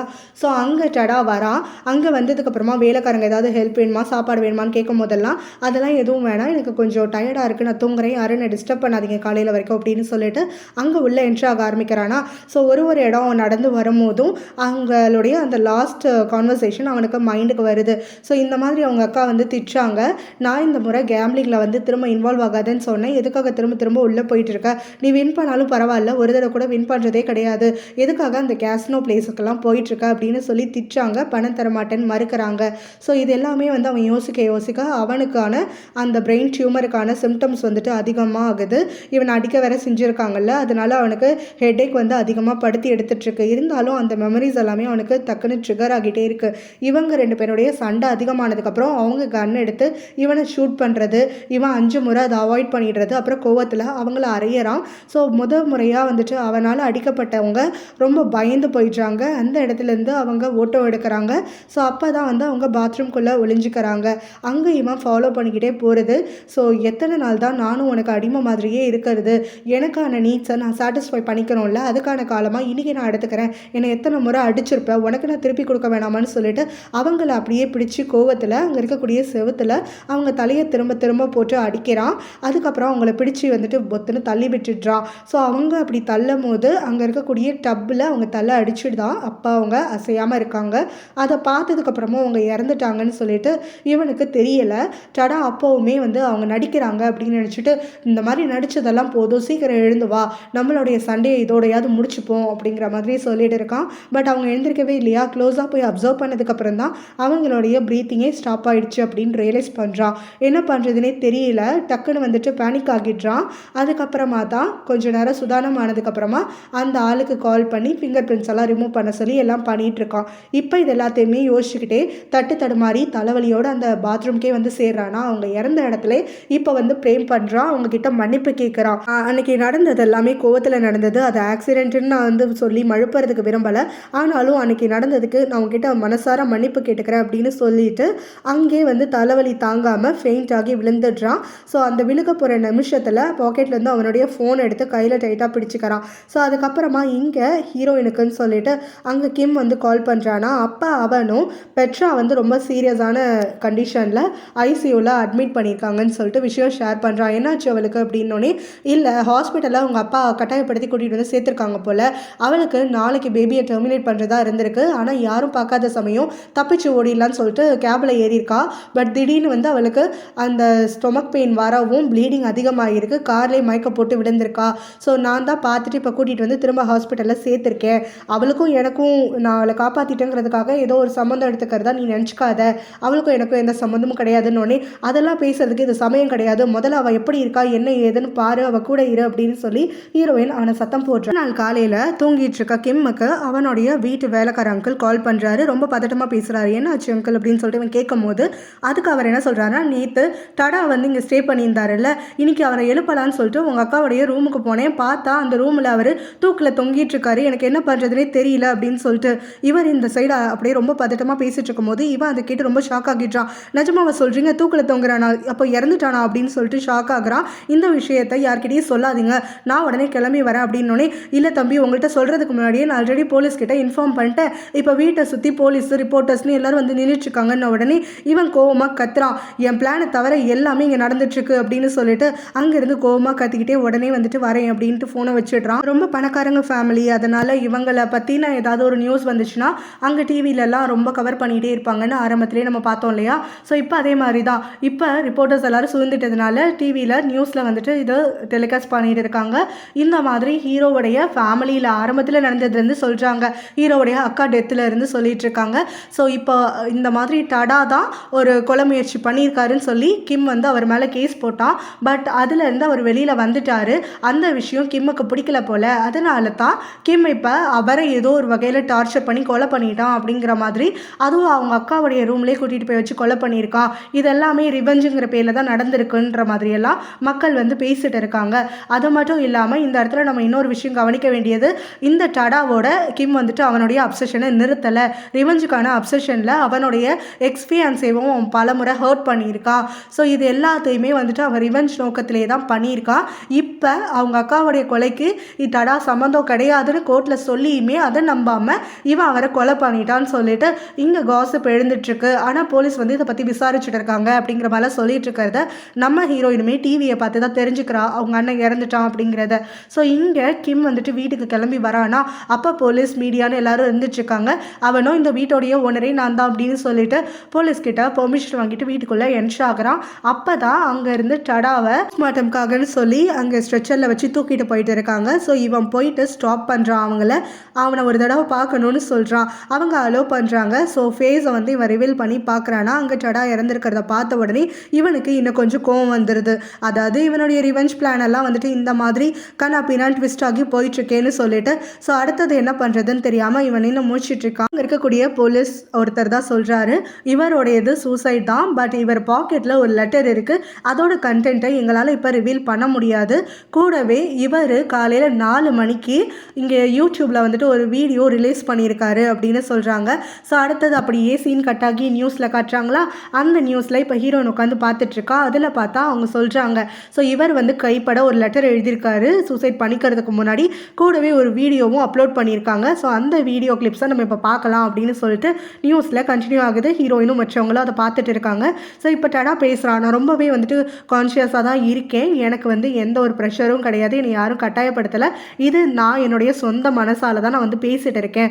நான் இந்த ட்ரையல் நடந்தப்போ கன்ஃபெஷன் வந்துட்டு மக்கள் வந்து எடுத்துக்கிட்டாங்க, ஒரு சட்டம் வந்து எடுத்துக்கிச்சு, பட் இதில் நடக்கக்கூடிய உண்மை எல்லாமே எனக்கு தான் தெரியும் இல்லையா. ஸோ நானாக சொல்ல போனால் தான் இந்த விஷயம் வெளியில் வரும், அதனால் என்ன நானே ப்ரூவ் பண்ணிக்கிறதுக்காகத்தான் உங்ககிட்ட கொண்டு வந்திருக்கேன். நான் சத்தியமாக வந்துட்டு கிம்மோடைய அக்காவை கொலை பண்ணலை, பட் இவன் தான் என்னையும் என் தங்கச்சியும் கிட்னாப் பண்ணி போய் வச்சுட்டு என் தங்கச்சியை கொஞ்சம் மிரட்டி என்கிட்ட இருந்து ஒரு வாக்குமூலம் வாங்கி ரெக்கார்ட் பண்ணி வச்சுருக்கிறான். அவங்க அக்காவை நான் தான் கொலை பண்ணேன் அப்படின்னு சொல்லியும் அந்த கொலையை நான் எப்படி பண்ணேங்கிறத ரொம்ப டீட்டெயில்டாக வந்து எக்ஸ்பிளைன் பண்ண சொல்லியும், ஸோ இந்த அளவுக்கு இவன் எல்லாமே வந்து பண்ணிகிட்டு இருந்திருக்கான். எனக்கு கொஞ்ச நாளாக வந்து கடன் தொல்லை வர மாதிரி அதுக்கான செட்டப்ஸையும் இவன் தான் பண்ணிகிட்டு இருந்திருக்கான். எனக்கு கேம்பிளிங் பிடிக்கும், அது எல்லாத்தையும் தெரிஞ்சுக்கிட்டு ஆளுங்களை வச்சு செட் பண்ணி எனக்கு லாஸ் வர மாதிரி என்னுடைய சொத்தெல்லாமும் பிடுங்கிக்கிட்டு எனக்கும் என் தங்கச்சிக்கும் போகிறதுக்கே இடம் இல்லாமலாம் பண்ணி என் தங்கச்சியோட பிரேக்கப் பண்ணதுக்கப்புறமும் அவளை நிம்மதியாக இருக்க விடலை, அவளையும் போட்டு டார்ச்சர் பண்ணியிருக்கான். நான் என் தங்கச்சிக்காகன்னு சொல்லிட்டு பயந்ததுனால தான் அவன் சொன்னது எல்லாத்தையும் கேட்டு நான் அவன் இந்த கன்ஃபெஷனும் கொடுத்துருக்கேன். ஆனால் அந்த கன்ஃபெஷன் நிஜம் கிடையாது, என் முகத்தை பார்த்தீங்கன்னாவே உங்களுக்கு தெரியும் அவன் என்னை எந்த அளவுக்கு டார்ச்சர் பண்ணியிருக்கான்னு சொல்லிட்டு அப்படிங்கிற மாதிரியெல்லாம் சொல்லிட்டு, இப்படிப்பட்ட ஒருத்தனை பற்றி நீங்கள் எல்லோரும் தயவு செஞ்சு தெரிஞ்சுக்கோங்க, அவனை நம்பாதீங்க அப்படிங்கிற மாதிரியெல்லாம் சொல்லிட்டு இருக்கான். கூடவே நம்ம ஹீரோயினுடைய பேரை சொல்லி, நான் உன்னைய ரொம்பவே விரும்புகிறேன், கடைசி வரைக்கும் உன் கூட இருக்கணும், உன்னைய எல்லாத்துலேயும் கைட் பண்ணி வச்சுக்கணும்னு சொல்லி ரொம்ப ஆசைப்பட்டேம்மா, ஆனால் என்னால் அது முடியலை, எனக்கு இவன் கொடுத்துருக்கக்கூடிய ஸ்ட்ரெஸ் அந்த மாதிரி, என்னால் இப்படி வந்துட்டு வாழ முடியாது, என்னைய மன்னிச்சுடு, நான் உன்னைய விட்டுட்டு போகிறேன், பாதியில் விட்டுட்டு போகிறேன்னு சொல்லிட்டு மன்னிச்சுடு, ஆனால் என்னுடைய இந்த மரணம் வந்துட்டு உனக்கு ஒரு லெசனாக இருக்கட்டும், தயவு செஞ்சு அவனுடைய கேரக்டரை இப்போயாவது தெரிஞ்சுக்கோ, அவன் என்ன சொன்னாலும் அதுக்கு வந்து உண்மைன்னு நம்பிக்கிட்டு உன்னோட எமோஷன்ஸ்னால யோசிக்காமல் உன்னுடைய பிரெயின் மூலமாக கொஞ்சமாவது யோசி, என்னுடைய டெத்தை ஒரு பாடமாக எடுத்துக்கோ, நான் இறந்து போனது வீண் போயிடக்கூடாது, நான் இப்படி இறந்து போகிறது நீ அவனுடைய கேரக்டரை புரிஞ்சுக்கணுங்கிறதுக்காகத்தான், அவனோட நீ வாழ்ந்தனா உன்னுடைய வாழ்க்கையே நரகமாகிடும், ஏன் தங்கச்சி எனக்கு நல்லபடியாக வாழணும், அவனை விட்டு பிரிஞ்சு போனால் தான் உன்னால் நல்லபடியாக வாழ முடியும், தயவு செஞ்சு அண்ணன் பேச்சை எப்பயாவது கேளு, அவனை நம்பிடாத அப்படின்னு சொல்லிட்டு அந்த கன்ஃபெஷன் முடியுது. இதை பார்த்துட்டு இவள் அப்படியே பிரேக் ஆகி அழுதுட்ருக்காளா, இவளுக்கு சுத்தமாக முடியலை. ஸோ இந்த அளவுக்கு அவன் ரொம்ப மோசமானவங்கிறது இப்போ தான் அவள் தெரிஞ்சுக்கிறாளா. அப்போ கரெக்டாக கிம் கிட்டேருந்து இவளுக்கு கால் வருது. ஸோ ஃபோன் அப்படியே வந்து ஸ்விட்ச் ஆஃப் பண்ணி வச்சிடுறான். அங்கேருந்து அவனும் ஹீரோயின் கிட்டே எப்படியாவது பேசியே ஆகணும் அப்படின்னு சொல்லிட்டு வெறித்தனமாக விடாமல் ட்ரை பண்ணிகிட்டே இருந்துட்டுருக்கான். தான் அங்கே நியூஸில் வந்துட்டு கிம்முடைய பேர் கேட்குதா, அதனால் கிம் வந்துட்டு ஃபோனை வச்சுட்டு அப்படியே அங்கே திரும்பி பார்க்குறான். அப்போ பார்த்தா டடா வந்து சொல்லிட்டு இருக்கான், ஃபஸ்ட்டு ஹீரோனுக்கு ஒரு மெசேஜ் கொடுத்தான்ல, இப்போ கிம்முக்குன்னு சொல்லிட்டு. ஸோ கிம் நீ இதை கண்டிப்பாக பார்த்துட்ருப்பேன்னு எனக்கு தெரியும், ஒரு இன்னசென்ட் ஆனவனை நீ எவ்வளோ தான் வந்து மிரட்டி வந்து பதில் சொல்ல வச்சாலும் அந்த இடத்துல அங்கே இன்னசென்ஸ் வந்து தோற்று போகாது. ஸோ நீ சொல்கிறங்கிறதுக்காக நான் கொலைகாரன் ஆகிட மாட்டேன், நான் உன்னை மாதிரி வந்து ஒரு முட்டாள் கிடையாது, என்றைக்குமே நீ என்கிட்ட வந்து தோற்று தான் போவேன், நான் உன்னைய ஜெயிக்க விட மாட்டேன், இப்போ நான் சாகிறதுக்கும் நீ தான் காரணம் அப்படின்னு சொல்லிட்டு அந்த இடத்துல வீடியோ வந்து முடிச்சுக்கிறான். ஹீரோயினை அவங்க அண்ணனுடைய பாடியை பார்க்கலான்னு சொல்லிட்டு அலோவ் பண்ணுறாங்க. ஸோ அவள் ஹாஸ்பிட்டல் கிளம்பி வரா. அங்கே டடா இறந்து கிடக்கிறானா, அதை பார்த்தோன்னே திரும்ப அவள் ரொம்ப எமோஷனல் ஆகிடுறா.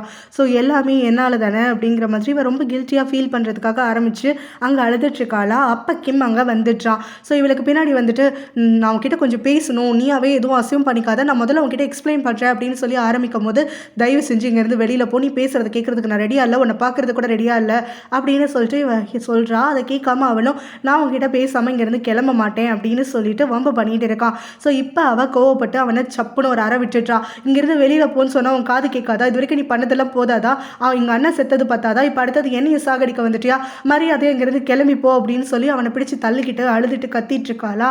ஸோ இதனால் அங்கே ஒர்க் பண்ணுறவங்கெல்லாம் கூட்டம் கூடிடுறாங்க. என் லைஃப்பில் இனிமேல் வந்துடாத, உன்னைய பார்த்தாலே எனக்கு எரிச்சலாக இருக்குது, இது வரைக்கும் நான் சொன்னது வேணா ஒரு அரகுற மனசோட சொல்லியிருக்கலாம், ஆனால் சத்தியமாக நான் உன்னை வெறுக்கிறேன், என் கண்ணு முன்னாடி வராத, அப்படி நீ வந்தனா நான் மனுஷியாகவே இருக்க மாட்டேன். எங்கள் அண்ணனை வந்துட்டு எப்படியோ கொன்னுட்டல்ல, உன்னை ரிவெஞ்ச் எடுக்கணும்னு சொல்லி எங்கள் அண்ணனை வந்துட்டு கொன்னுட்டு இப்போ எனக்கு முன்னாடி வந்து நிற்கிறல்லன்னு உடனே நான் உங்கள் அண்ணனை ஒன்றுமே பண்ணலை அப்படின்னு சொல்லி அவன் பேசிகிட்டே இருக்கானா.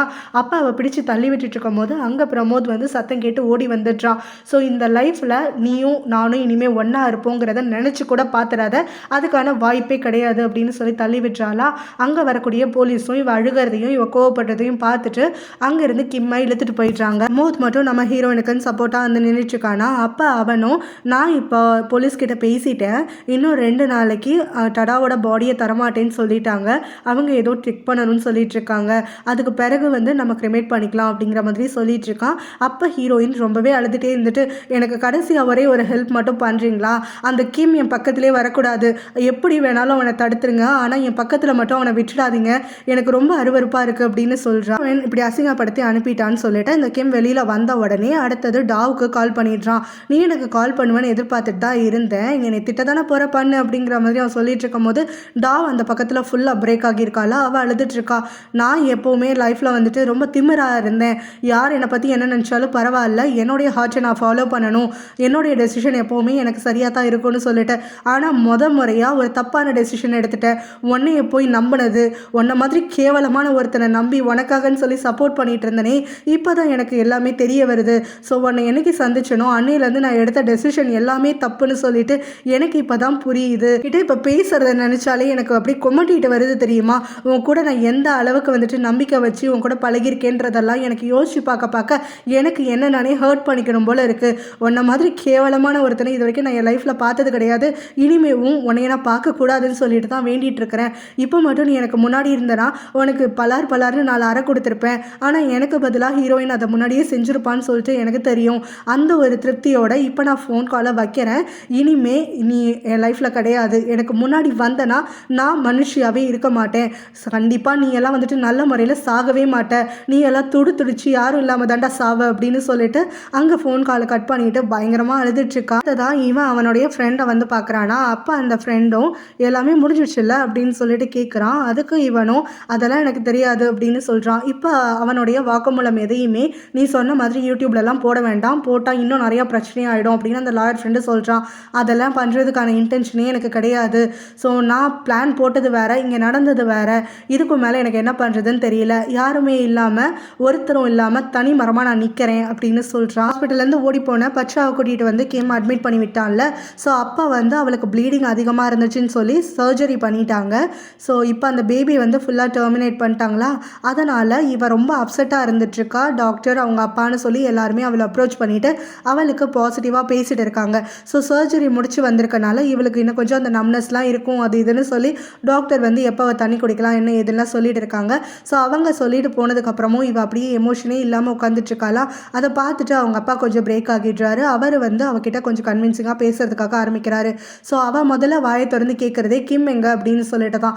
அவங்க அப்பாவும் கிம் தான் இங்கே சர்ஜரி வந்துட்டு உன்னை உள்ளே கூட்டிகிட்டு போகிற வரைக்கும் இருந்துட்டு இருந்தான், அதுக்குள்ளே டடாவோட கேஸில் வந்து ஒரு விஷயம் நடந்திருக்கு, அதுக்காகன்னு சொல்லி அவன் ஃப்ரெண்டை பார்க்குறேன்ட்டு போயிருக்கான், இன்னும் கொஞ்சம் நேரத்தில் வந்துடுவான் வேலை முடிஞ்சோடனே, நீ ஒன்றும் கவலைப்படாத அப்படிங்கிற மாதிரி சொல்கிறாரு. கிம் அவங்க அக்காவுடைய ஃபோட்டோக்கு முன்னாடி வந்து உட்காந்துட்ருக்கான். அந்த சமயத்தில் வந்து அவங்க கிட்ட பேசிகிட்டு இருக்கான். ஸோ நான் லவ் பண்ணவோட ஃபேமிலின்னு சொல்லி எல்லாரையுமே என்னோட எமோஷன்ஸை வச்சு நான் ஹர்ட் பண்ணியிருக்கேன், என்னுடைய ஃபீலிங்ஸையும் என்னோட எமோஷன்ஸையும் நான் சாட்டிஸ்ஃபை பண்ணியிருக்கிறதுனால நான் என்ன பண்ணுறேங்கிறதே எனக்கு புரியலை, இப்போ வரைக்கும் நான் சரி எது தப்பு எது பண்ணேன்னு எனக்கே தெரியலை, ஆனால் ஹீரோயினும் சரி அவளுடைய அண்ணனையும் சரி தேவையில்லாத அளவுக்கு நான் வந்துட்டு ஹர்ட் பண்ணிட்டேங்கிறது மட்டும் எனக்கு நல்லாவே புரியுது, ரிவெஞ்ச் அப்படிங்கிற இதில் தான் இதை ஸ்டார்ட் பண்ணேன், உன்னுடைய சாவுக்கு ஒரு நீதி கிடைக்கணும் தான் இதெல்லாம் ஸ்டார்ட் பண்ணேன், ஆனால் இப்போ நான் யாருமே இல்லாமல் நின்றுட்டுருக்கேன், எல்லாருமே நான் தப்பு பண்ணிட்டேன்னு சொல்கிறாங்க, எனக்கு நான் பண்ணது தப்பு தான் எனக்கே இப்போ தோண ஆரம்பிக்குது, இதெல்லாம் எப்படி சரி பண்ணிக்கிறதுன்னு எனக்கு தெரியலை, நீ தான் எனக்கு கைட் பண்ணணும் அப்படிங்கிற மாதிரியெல்லாம் பேசிகிட்டு இருக்கான்.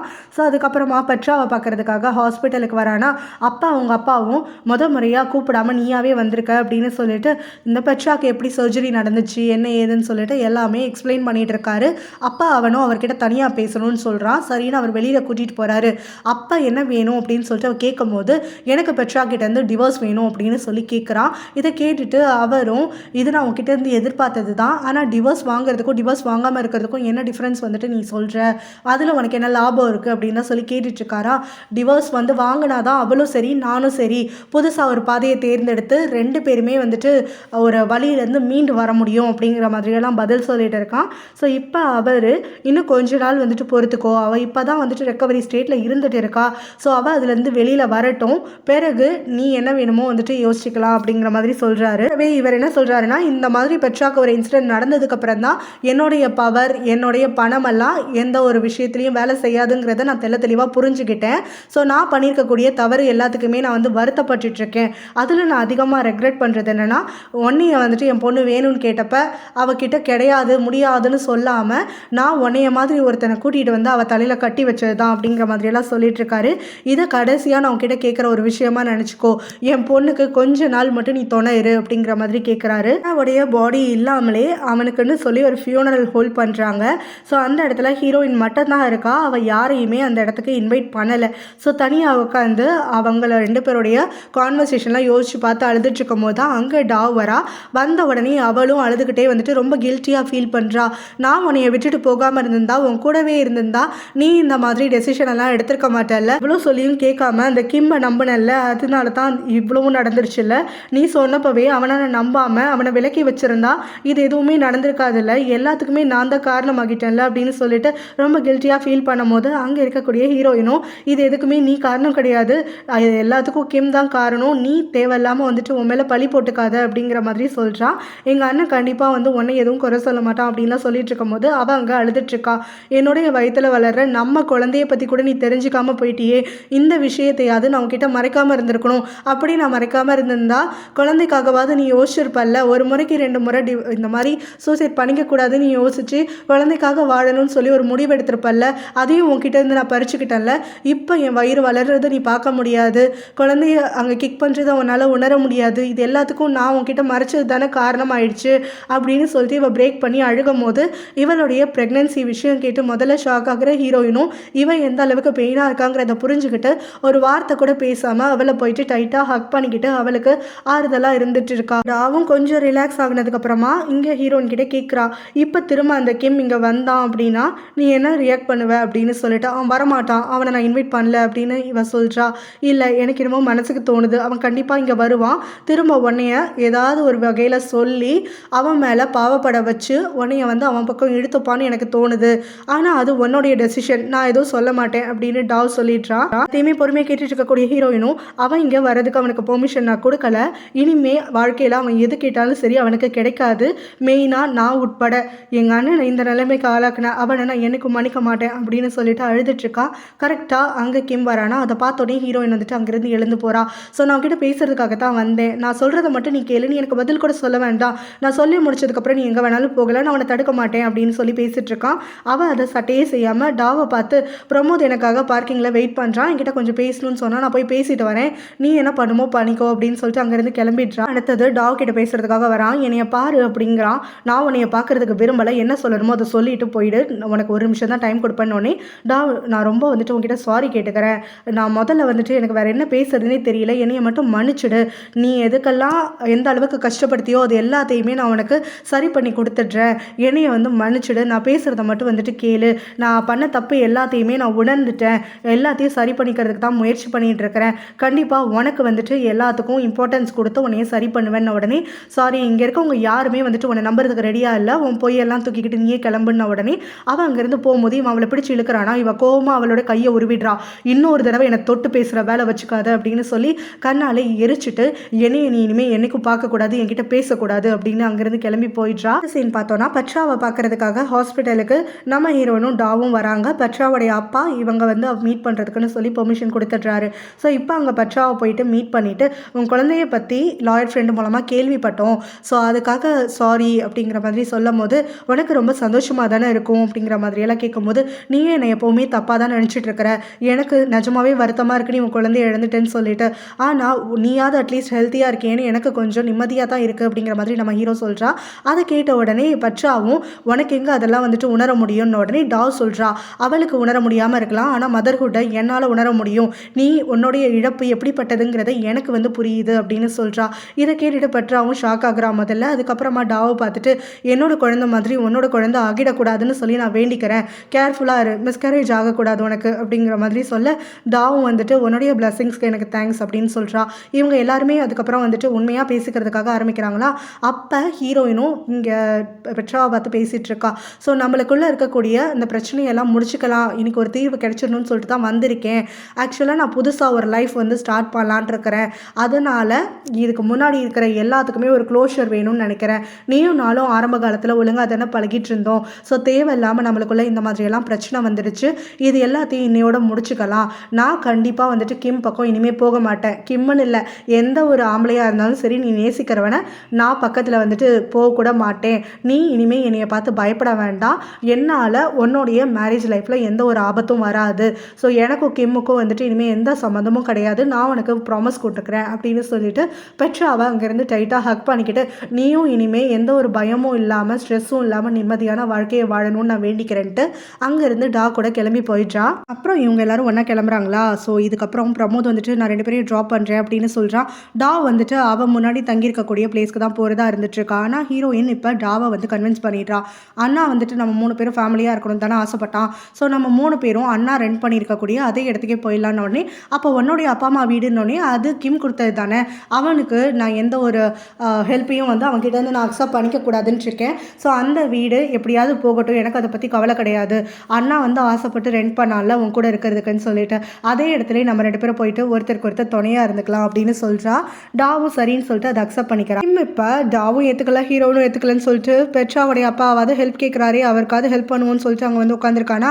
ஸோ அப்போ பெட்ரா வந்துட்டு சர்ஜரி முடிச்சிச்சு, ஊண்டெல்லாம் கொஞ்சம் ரெக்கவர் ஆகிடுச்சுன்னு சொல்லிட்டு இருக்காங்க. ஸோ இன்னும் வந்து 2 மந்த்ஸ் கழிச்சு நான் திரும்ப கன்சீவ் ஆகலான்னு சொல்லி டாக்டரே சொல்லிட்டாங்க. அதனால நம்ம திரும்ப பேபிக்காக ட்ரை பண்ணுவோம். மந்த்ஸ் மட்டும் காத்துட்டு கரெக்டாக 2 மந்த்ஸ் முடிச்ச உடனே அடுத்த பேபிக்கு நம்ம ட்ரை பண்ணலாம். ஆனால் அடுத்த முறை இந்த மாதிரி எதுவும் ஆகாமல் நம்ம நல்லா பார்த்துக்கலாம் அப்படிங்கிற மாதிரி சொல்லிட்டு இருக்காளா. கிம் பதில் எதுவும் சொல்லாமல் அவளை அப்படியே பார்த்துட்டு இருக்கான். இது கொஞ்ச நாள் கழிச்சு இப்போல்லாம் ஹாஸ்பிட்டல்லேருந்து டிஸ்சார்ஜ் பண்ணிடுறாங்க. ஸோ அப்போ அவள் அங்கேருந்து எனக்கு டயர்டாக இருக்குது, நான் ரூமுக்கு போய் ரெஸ்ட் எடுக்கிறேன் அப்படின்னு அவங்க அப்பா கிட்ட சொல்லிட்டு இருக்கா. அவங்க அப்பாவும் அதுக்கு என்ன தாராளமாக போ, நான் அப்பப்போ வந்து உன்னைய செக் பண்ணிக்கிறேன் அப்படின்னு சொல்லி அனுப்பி விட்டுறாரு. ஸோ அதுக்கப்புறமா ரூமுக்கு வந்த உடனே கிம்மும் பெட்ராவை பார்த்து நான் உங்ககிட்ட கொஞ்சம் பேசணும் அப்படின்னு சொல்கிறான். சரி பேசு அப்படின்னு சொல்லவும் எனக்கு உங்ககிட்ட அந்த டிவோர்ஸ் வேணும்னு கேட்குறான். இதை கேட்ட உடனே அவள் ஷாக் ஆகிட்டு பேயா அலறாளா. அந்த சவுண்டு கேட்டு இங்கே கீழே இருக்கக்கூடிய அவங்க அப்பா விழுந்தடிச்சு மேலே ஓடி வராரு. அப்போ பெட்ரா வந்துட்டு கிம்மை துரத்திக்கிட்டே ஓடி வரா. ஸோ அப்போ அங்கே பெட்ராவுடைய அப்பா கிம்மை நிறுத்தி என்ன பண்ண அப்படின்னு சொல்லிட்டு கத்துறாரு. அதுக்கு அவனும் நீங்கள் எதை வந்துட்டு மறைக்கணும்னு நினச்சிங்களோ அதை தான் இப்போ நான் செஞ்சுருக்கேன் அப்படின்னு சொல்லிட்டு நீங்கள் என்ன சொல்லி என்னை பயமுறுத்துறாலும் சரி, நான் உங்களுடைய கண்ட்ரோலுக்கு ஏற்ற மாதிரி ஆட மாட்டேன். ஸோ இது எல்லாமே முடிஞ்சு போச்சு அப்படின்னு சொல்லிட்டு அங்கேருந்து அவன் மாட்டுக்கு நடைய கட்டிடுறான். பட்சா பின்னாடியே ஓடி வந்துட்டு இருக்காளா. அப்பா அவனை தடுத்து நிறுத்துங்க, அவன் இல்லாமல் நான் வாழ மாட்டேன், அவனை நான் டிவோர்ஸ் பண்ண மாட்டேன் அப்படின்னு பேயா கத்திக்கிட்டே ஓடி வந்து படிக்கட்டில் அப்படியே மயக்க போட்டு விழுந்துடுறா. அவங்க அப்பா உடனே அவனை தூக்கிக்கிட்டு ஆம்புலன்ஸ்க்கு கால் பண்ணி ஹாஸ்பிட்டலில் கொண்டுட்டு போய் அட்மிட் பண்ணுறாரா.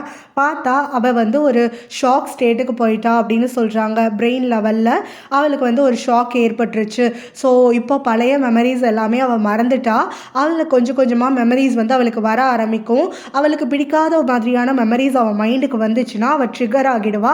திரும்ப அவள் இந்த மாதிரி ஒரு ஷாக்குக்கு போயிடுவா. ஸோ இதை வந்து பெர்மனெண்ட்டாக ஃபிக்ஸ் பண்ணணும்னா அவளுக்கு சைக்காட்ரிஸ்ட் கிட்ட ப்ராப்பரான ட்ரீட்மெண்ட் கொடுக்கணும் அப்படின்னு சொல்கிறாங்க. அவளோட பாடியை போலீஸ் இப்போ அவங்க கிட்ட கொடுத்துட்றாங்க. ஸோ அவங்க கிரிமேஷன் பண்ணிட்டு கடைசியாக ஒரு ஃபியூனரல் வந்துட்டு ஹோல்ட் பண்ணுறாங்க. ஸோ அந்த சமயத்தில் ஹீரோயினும் சரி அப்புறம் டாவும் சரி டடாக்கு ஒரு ப்ராமிஸ் கொடுக்குறாங்க. அவனுடைய குழந்தைய நல்லபடியாக பார்த்துப்போனும், அவங்களும் அவங்கள தன்னனாலே வந்துட்டு நல்லா பார்த்துப்போம் அப்படிங்கிற மாதிரியும் சொல்லிட்டு இருக்காங்க.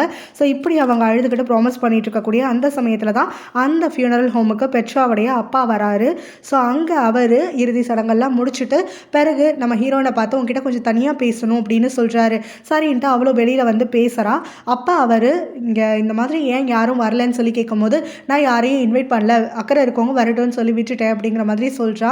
ஸோ அதுக்கப்புறமா இவர் நான் ஸ்ட்ரெயிட்டாக உங்ககிட்ட விஷயத்துக்கு வரேன், இங்கே கிம் வந்து உன்னைய பார்க்க வந்தானா அப்படின்ன உடனே அவனுக்கு இந்த இடத்துல அனுமதி கிடையாது அப்படின்னு கோமா சொல்கிறா.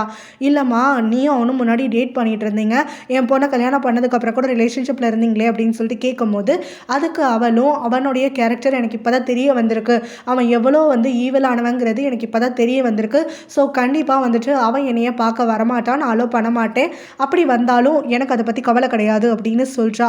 இதை கேட்டோடனே அவர், நீயும் என் பொண்ணு மாதிரி தான்மா, ஆனால் நீ இப்படி ஒரு முடிவு எடுத்துட்டேன்னு சொல்லி எனக்கு சந்தோஷப்பட முடியல முழுசா. நீ இப்படி வந்துட்டு அறிவாக முடிவெடுத்த மாதிரி என் பொண்ணு அவனை விட்டு பிரிஞ்சு வந்தானா அவளோட லைஃப்பும் நல்லா இருக்கும்னு சொல்லிட்டு எனக்கு வந்து இந்த மாதிரி தான் கம்பேர் பண்ணி யோசிக்க தோணுது. எனக்கு ஒரே ஒரு ஹெல்ப் பண்ணுமா, அந்த கிம் வந்து உன்னைய சந்திக்க வந்தானா எனக்கு தயவு செஞ்சு கால் பண்ணி இன்ஃபார்ம் மட்டும் பண்ணு. என் பொண்ணுக்கும் இல்லை உனக்கும் வந்து துரோகம் பண்ணதுக்கு நான் அவனுக்கு கொடுக்க வேண்டியதை கொடுக்கணும் அப்படின்னு சொல்லிட்டு அங்கேருந்து கிளம்புறாரு. வந்ததுக்கப்புறமா டடாவோட ஞாபகத்தில் டாவ் படுத்து அவனுடைய ஃபோட்டோவை ஹக் பண்ணி அழுதுட்டு இருக்காளா. அப்போ ஹீரோயின் அங்கே டாவை பார்த்துட்டு அதுக்கப்புறம் அவளுடைய ரூமுக்கு வரும்போது பார்த்தா அவளுக்கு முன்னாடி அங்கே கிம் வந்துட்டு இருக்கான். ஸோ அவளுடைய வாயை பொத்திக்கிட்டு அவளை கத்த விடாமல் இருந்துட்டு, நான் பேச வேண்டியதை பேசிட்டு போயிடுறேன், எப்போ பாரு நீ வந்து எனக்கு பேசுறதுக்கு சான்ஸே கொடுக்க மாட்டேங்கிற, ஸோ இந்த முறை நான் பேசிடுறேன், அதுக்கப்புறமா நீ போயிடுன உடனே இப்படி வந்து ஏற்கனவே கொலகார மாதிரி நடந்துக்கிட்டேன், இப்போ என்னன்னா வந்து திருடா மாதிரி நடந்துட்டுருக்க, உனக்கு என்ன தாண்டா பிரச்சனை அப்படின்னோடனே நான் பண்ணது எதுவுமே இன்டென்ஷனலாக பண்ணலை அப்படின்னு அவன் சொல்கிறான். நீ எதை தான் ஒத்துக்கிட்ட இன்டென்ஷனலாக பண்ணன்னு சொல்லிட்டு எல்லாத்தையுமே நீ வந்து ஏதோ ஆக்சிடென்டெல்லாம் நடந்துச்சுன்னு தான் சொல்லுவேன். என்னையை யூஸ் பண்ண, டாவை யூஸ் பண்ண, எல்லாருடைய டெஸ்ட்டையும் பிரேக் பண்ண, பற்றாவை இப்படி ஒரு நிலைமையில விட்டுருக்க. பற்றா அவனை என்னடா பண்ணா, காதலிச்சதை தவிர வேற எந்த தப்பும் பண்ணலையே. அவளை வந்து கல்யாணம் பண்ண, அதுக்கப்புறமா குழந்தைய கொடுத்த, அப்புறம் குழந்தைய இல்லாமல் பண்ண, இப்போ அவள் ஒரு வெஜிடபிள் மாதிரி ஒரு ஸ்டேட்டில் கடந்துட்டுருக்கா. இது எல்லாமே ஒன்னால தானே, உன்னோட செல்ஃபிஷ் தனத்தினால தானே. ஆனாலும் ஒன்றும் இல்லைன்னு சொல்கிற, நீ எதுக்குமே காரணம் இல்லைன்னு ஈஸியாக வந்து சொல்லிட்டு இருக்க. உனக்கு என்னைக்கிடாண்டா நீ பண்ணுற தப்பு தெரியும் அப்படின்னோடனே, நான் பண்ணுறது ஒரே ஒரு விஷயந்தான், அது ஒன்றைய காதலிக்கிறது மட்டும்தான், அது ஒன்று தான் நான் தெரிஞ்சு பண்ணுறேன், நான் வேறு எதுவுமே வந்துட்டு தெரியாமல் தான் பண்ணியிருக்கேன், அதுவும் உனக்கு பத்தாதா, என் லவ் உனக்கு பத்தாதா அப்படின்னு சொல்லி கேட்டுட்ருக்கான். உடனே இவ கத்துறா, நீ பண்ணுறதெல்லாம் லவ்னு சொல்லிட்டு எல்லாத்துக்கும் வந்து சாக்கு சொல்லிட்டு இருக்காத, நீ பண்ணுறதெல்லாம் பண்ணுவேன், சுயநலமாக எல்லாரையும் கஷ்டப்படுத்துவேன், உயிர் எடுப்பை எல்லாத்தையும் பண்ணிட்டு கடைசியில் நான் லவ்வுக்காக தான் பண்ணேன், என்னோட எமோஷன்ஸை ப்ரொடெக்ட் பண்ணிக்கிறதுக்காகத்தான் பண்ணேன்னு வந்து நிற்பியா அப்படின்னு சொல்லிட்டு அவள் கத்துறா. ஸோ லவ்ங்கிறதுக்கு முதல்ல மீனிங் தெரிஞ்சுக்கிட்டு அப்புறம் நீ வா. லவ்ங்கிறது ட்ரஸ்ட்டை பிரேக் பண்ணுறது கிடையாது, நம்மளுடைய எமோஷனுக்கு ஏற்ற மாதிரி அடுத்தவங்களை ஆட வைக்கிறதோ ஹர்ட் பண்ணுறதோ கிடையாது. லவ்ங்கிறதுல லாயலாக இருக்கணும், சின்சியாரிட்டி இருக்கணும், தான் ஹர்ட் ஆனாலும் பரவாயில்ல, அடுத்தவங்களை ஹர்ட் பண்ணக்கூடாதுன்னு நினைக்கணும். நீ என்னைய லவ் பண்ணுறேன்னு சொன்னாலும் சரி, இல்லை உங்கள் அக்காவை லவ் பண்ணுறேன்னு சொன்னாலும் சரி, நீ எப்போவுமே உனக்கு தேவையானதை மட்டும்தான் பண்ணிகிட்டு இருக்க, அது மூலமாக எத்தனை பேர் கஷ்டப்படுறாங்கிறத பார்க்கவே மாட்டேங்கிற அப்படின்னு சொல்லி இவன் கத்திகிட்டே இருந்துட்டுருக்காளா. ஸோ இவன்கிட்ட பேசுகிறதுக்கு இதுக்கு மேலே வந்து எனக்கு எதுவுமே கிடையாது, நான் உன்னை வெறுக்கிறேன், இது நீ ஏற்றுக்கிறியோ இல்லையோ, இங்கேருந்து வெளியில் போயிடு, இனிமேல் எனக்கு முன்னாடியே வராத அப்படின்னு சொல்லிட்டு அவன் அழுதுகிட்டே அப்படியே அவளோட காலுக்கு முன்னாடி முட்டி போட்டுக்கிட்டு, நான் சரி இந்த மாதிரி வந்து லவ்வை பற்றி பேசலை, இல்லை அவளுடைய ரிவெஞ்சை பற்றி நான் பேசலை, ஏன்னா இதெல்லாமே நம்ம பலமுறை பேசியாச்சு, என்னுடைய அக்காக்காக நான் எந்த எக்ஸ்டெண்ட் வரைக்கும் போவேன்றதும் உனக்கே புரியும். ஸோ இப்போ உங்கள் அண்ணனை நான் இந்த மாதிரி டார்ச்சர் பண்ணி கிளிப் எடுத்ததும் உண்மை தான், பட் அந்த கிளிப்பை வந்துட்டு நான் ஜட்ஜ் கிட்ட கொடுக்கணுனோ இல்லை வேறு ஏதாவது பண்ணணும்னோ யோசிக்கவே கிடையாது. அவன் கன்ஃபெஸ் பண்ணதே எனக்கு போதும், நான் முடிவு பண்ணிட்டேன், உன்கிட்ட மட்டும்தான் அந்த கிளிப்பை நான் ப்ளே பண்ணி காட்டணும்னு நினச்சேன், ஆனால் உன்னுடைய பிரதரை நான் கொல்லணும்னு நினச்சது கிடையாது. இது எல்லாமே அவன் என்னைய ஹர்ட் பண்ணிக்கிறதுக்காகத்தான் சூசைட் பண்ணிக்கிட்டான், உங்கள் அண்ணன் வந்து என்னைய பழி வாங்குறான் அப்படின்னு சொல்ல, எப்படிடா மனசுக்கு சாமி இப்படி சொல்கிறேன்ன உடனே, நான் உண்மையை தான் சொல்கிறேன், நீயே கொஞ்சம் யோசிச்சுப்பாரு, உங்கள் அண்ணனுக்கு பிரெயின் டியூமர் இருக்குது, லாஸ்ட் ஸ்டேஜில் இருக்கான், எப்படியும் இன்றைக்கோ நாளைக்கும் சாக தான் போகிறான், அதை அவன் யூஸ் பண்ணிக்கிட்டு என் மேலே பழி போட்டு என்னைய கெட்டவனாக்கிறதுக்காகத்தான் இப்போ சூசைட் பண்ணிவிட்டு அவன் செத்து போயிருக்கான், இது ஏன் உனக்கு புரிய மாட்டேங்குது அப்படின்னு அவன் கேட்குறான். கேட்ட உடனே ஹீரோயின் பள்ளின்னு ஒரு அற விட்றா, நீ பண்ணுறதெல்லாம் பண்ணிவிட்டு எங்கள் அண்ணனை ஃபோர்ஸ் பண்ணி சூசைட் பண்ணிக்க வச்சுட்டு இப்போ எங்கள் அண்ணன் உன் மேலே பழி போடுறதுக்காக செத்து போயிட்டான்னு சொல்கிறியா, எங்கள் அண்ணன் அவ்வளோ கோழை கிடையாது, பயந்து போய் சாகிறதுக்கு, ஒரு டிசீஸ்க்கு பயந்து அப்படிங்கிற மாதிரி சொல்லும் போது, நீ என்னை எத்தனை தடவை வேணாலும் ஸ்லாப் பண்ணிக்கோ, எவ்வளோ வேணாலும் வந்துட்டு என்னைய வெறுத்துரு, ஆனால் நான் சொன்னது மட்டும்தான் உண்மை, இதில் எந்த ஒரு மாற்றமும் கிடையாது, அதை அக்செப்ட் பண்ணிக்கிறதுக்கு நீ தான் ரெடியாக இல்லை, ஆனால் நான் பண்ண தப்பு எல்லாத்துக்குமே தண்டனை ஏற்றுக்கிறதுக்கு நான் ரெடியாக இருக்கேன், உங்கள் அண்ணன் கடைசியில் மொத்தமாக சேர்த்து வந்துட்டு என் தலையில் மிளகா அரைச்சிட்டு போயிட்டான், நீயும் நானும் சேரக்கூடாதுங்கிறது தான் அவனுடைய நோக்கமே, அதை கொஞ்சமாவது புரிஞ்சுக்கோ அப்படின்லாம் சொல்லி கத்தும் போது, இந்த மாதிரி விஷயமெல்லாம் பேசிக்கிட்டு என் முன்னாடி வராத, இதை பற்றி பேசுறது தான் கடைசியாக இருக்கணும்னு உடனே, இப்போ கூட நீ என்னைய பார்க்க மாட்டேன்னு சொல்லலை, என்கிட்ட பேச மாட்டேன்னு தானே சொல்கிறேன், அப்போ நான் கண்டிப்பாக எனக்கு உன் லைஃப்பில் இன்னும் இடம் இருக்குது அப்படின்னு சொல்லி ஒரு நமட்டு சிரிப்பு சிரிச்சுக்கிட்டு அங்கேருந்து கிளம்புறானா. டோர் ஓப்பன் பண்ணால் அங்கே டாவ் வந்து நின்றுட்டுருக்கா. ஸோ அப்போ அவளும் இவன் பேசுறதுக்கு முன்னாடியே பேசுகிறா, இங்கே டடாக்கு நீ சொன்ன மாதிரி கேன்சர் இருந்ததெல்லாம் உண்மைதான், அவன் லாஸ்ட் ஸ்டேஜில் கஷ்டப்பட்டதும் உண்மைதான், இன்றைக்கும் நாளைக்கும் அவன் சாகவலான்னு இருந்ததும் உண்மைதான், ஆனால் அதுக்காக அவன் சூசைட் பண்ணிக்கிற அளவுக்கு போக மாட்டான், நீ அவனுக்கு அவ்வளோ ப்ரெஷர் கொடுத்துருக்க, அவனை அவ்வளோ அசிங்கப்படுத்தியிருக்க, அவனை ஹர்ட் பண்ணியிருக்க, அவனை சூசைடுக்கு தூண்டியிருக்க, அதனால தான் அவன் பண்ணியிருக்கான், அவன் இல்லைன்னா எவ்வளோ வழியில் இருந்தாலும் துடிச்சிட்டு இருந்தாலும் என்னையும் அவன் தங்கச்சியும் விட்டுட்டு அவன் போகிறதுக்கு முயற்சி பண்ணியிருக்க மாட்டான். இது எல்லாமே உன் மேலே தான் காரணம். இப்போ நீ வந்துட்டு இங்கே உன் மேலே பழி வரக்கூடாதுன்னு சொல்லிட்டு பழியை தூக்கி எங்கள் டடா மேலே போடாத. இதுவே நான் உனக்கிட்ட பேசுகிற கடைசி வார்த்தையாக இருக்கணும். என் கண்ணு முன்னாடியோ இல்லை அவள் கண்ணு முன்னாடியோ இனிமேல் வராத அப்படின்னு சொல்லி அங்கேருந்து திட்டி இவன் அனுப்பி விட்டுட்டான். இவன் போனதுக்கப்புறமா உடனே மொபைல் எடுத்து பெட்ராவுடைய அப்பாவுக்கு கால் பண்ணுறா. அங்கிள், நீவன் வந்தா நீங்கள் சொல்ல சொன்னீங்கல்ல, கிம் இப்போ தான் எங்கள் வீட்டுக்கு வந்து எங்கள் 2 பேர்கிட்டையும் பேசிட்டு போகிறான், நீங்கள் என்ன பண்ணுமோ பண்ணுங்க அப்படின்னு சொல்லிட்டு ஃபோன் காலை கட் பண்ணிடுறான். கேப் எடுக்கிறதுக்காகன்னு சொல்லி வெளியில் கொஞ்சம் தூரம் நடந்து வந்து ஏறுறானா. ஸோ கேப் வந்து மூவ் ஆக ஆரம்பிக்குது. அதுக்குள்ளே வேற ஒரு வண்டி வந்து அந்த கேபை பிளாக் பண்ணுது. அந்த வண்டியிலேருந்து இறங்கக்கூடிய நிறைய ஆட்கள் சேர்ந்து இவனை கேப்லேருந்து இழுத்து அந்த எதிர் வர வண்டியில் ஏற்றி விட்டுட்டாங்க. இவன் ஏறினதுக்கப்புறம் தான் தெரியுது அது அந்த பெட்ராவுடைய அப்பா வண்டின்னு சொல்லிட்டு. நீங்கள் எதுக்காக என்னையை எப்படி இழுத்துட்டு போகிறீங்க, எங்கே கூப்பிட்டு போகிறீங்க அப்படின்னு சொல்லி கேட்குறான். அதுக்கு அவரும் பதில் எதுவும் சொல்லாமல் அவன் மூக்கு மேலேயே 4 பஞ்சு நல்லா சாட்டிஸ்ஃபைங்காக இருக்க மாதிரி வந்து விட்டுடுறாரு. ஸோ அவன் அங்கே ரத்தம் வந்து அப்படியே வந்து கத்திட்டு கிடக்குறானா. அப்போ இவரோ ஒரு கிளாத்தை கொடுத்து இந்தா உன் முகத்தை தொடச்சிக்கோ அப்படின்னு சொல்லிட்டு, நீ என் பொண்ணை வந்து எந்த நிலைமைக்கு உண்டாக்கியிருக்கேன்னு உனக்கு தெரியுமா அப்படின்னு சொல்லிட்டு பயங்கரமாக கத்துறாரு. நான் என் பொண்ணை வந்து செல்லம் கொடுத்து வளர்த்துட்டேன், அவளுக்கு நல்லது சட்டத்தை சொல்லி கொடுக்கலன்னு சொல்லி எவ்வளோ பேர் என்கிட்ட சொல்லியும் அதை நான் பெருசாக சட்டை செய்யவே கிடையாது. அது நான் பண்ண முதல் தப்பு. அதை நான் எல்லாத்தையும் உணர்ந்துட்டேன். ஆனால் என் பொண்ணு உன் பின்னாடி தானாக வரல, நீயா தான் அவளை ரிவெஞ்சுக்குன்னு யூஸ் பண்ணணும், உன்னுடைய ரிவெஞ்சுக்கு ஹீரோயினாக ஹர்ட் பண்ணுறதுக்குன்னு சொல்லிட்டு என் பொண்ணை உன் வலையில் விட வச்ச, அவளுக்கு ஹோப் கொடுத்த, அவளோட என்கேஜ்மெண்ட் பண்ணிக்கிறதா நீயாவே தான் முடிவு பண்ணி வந்து சொன்னேன்.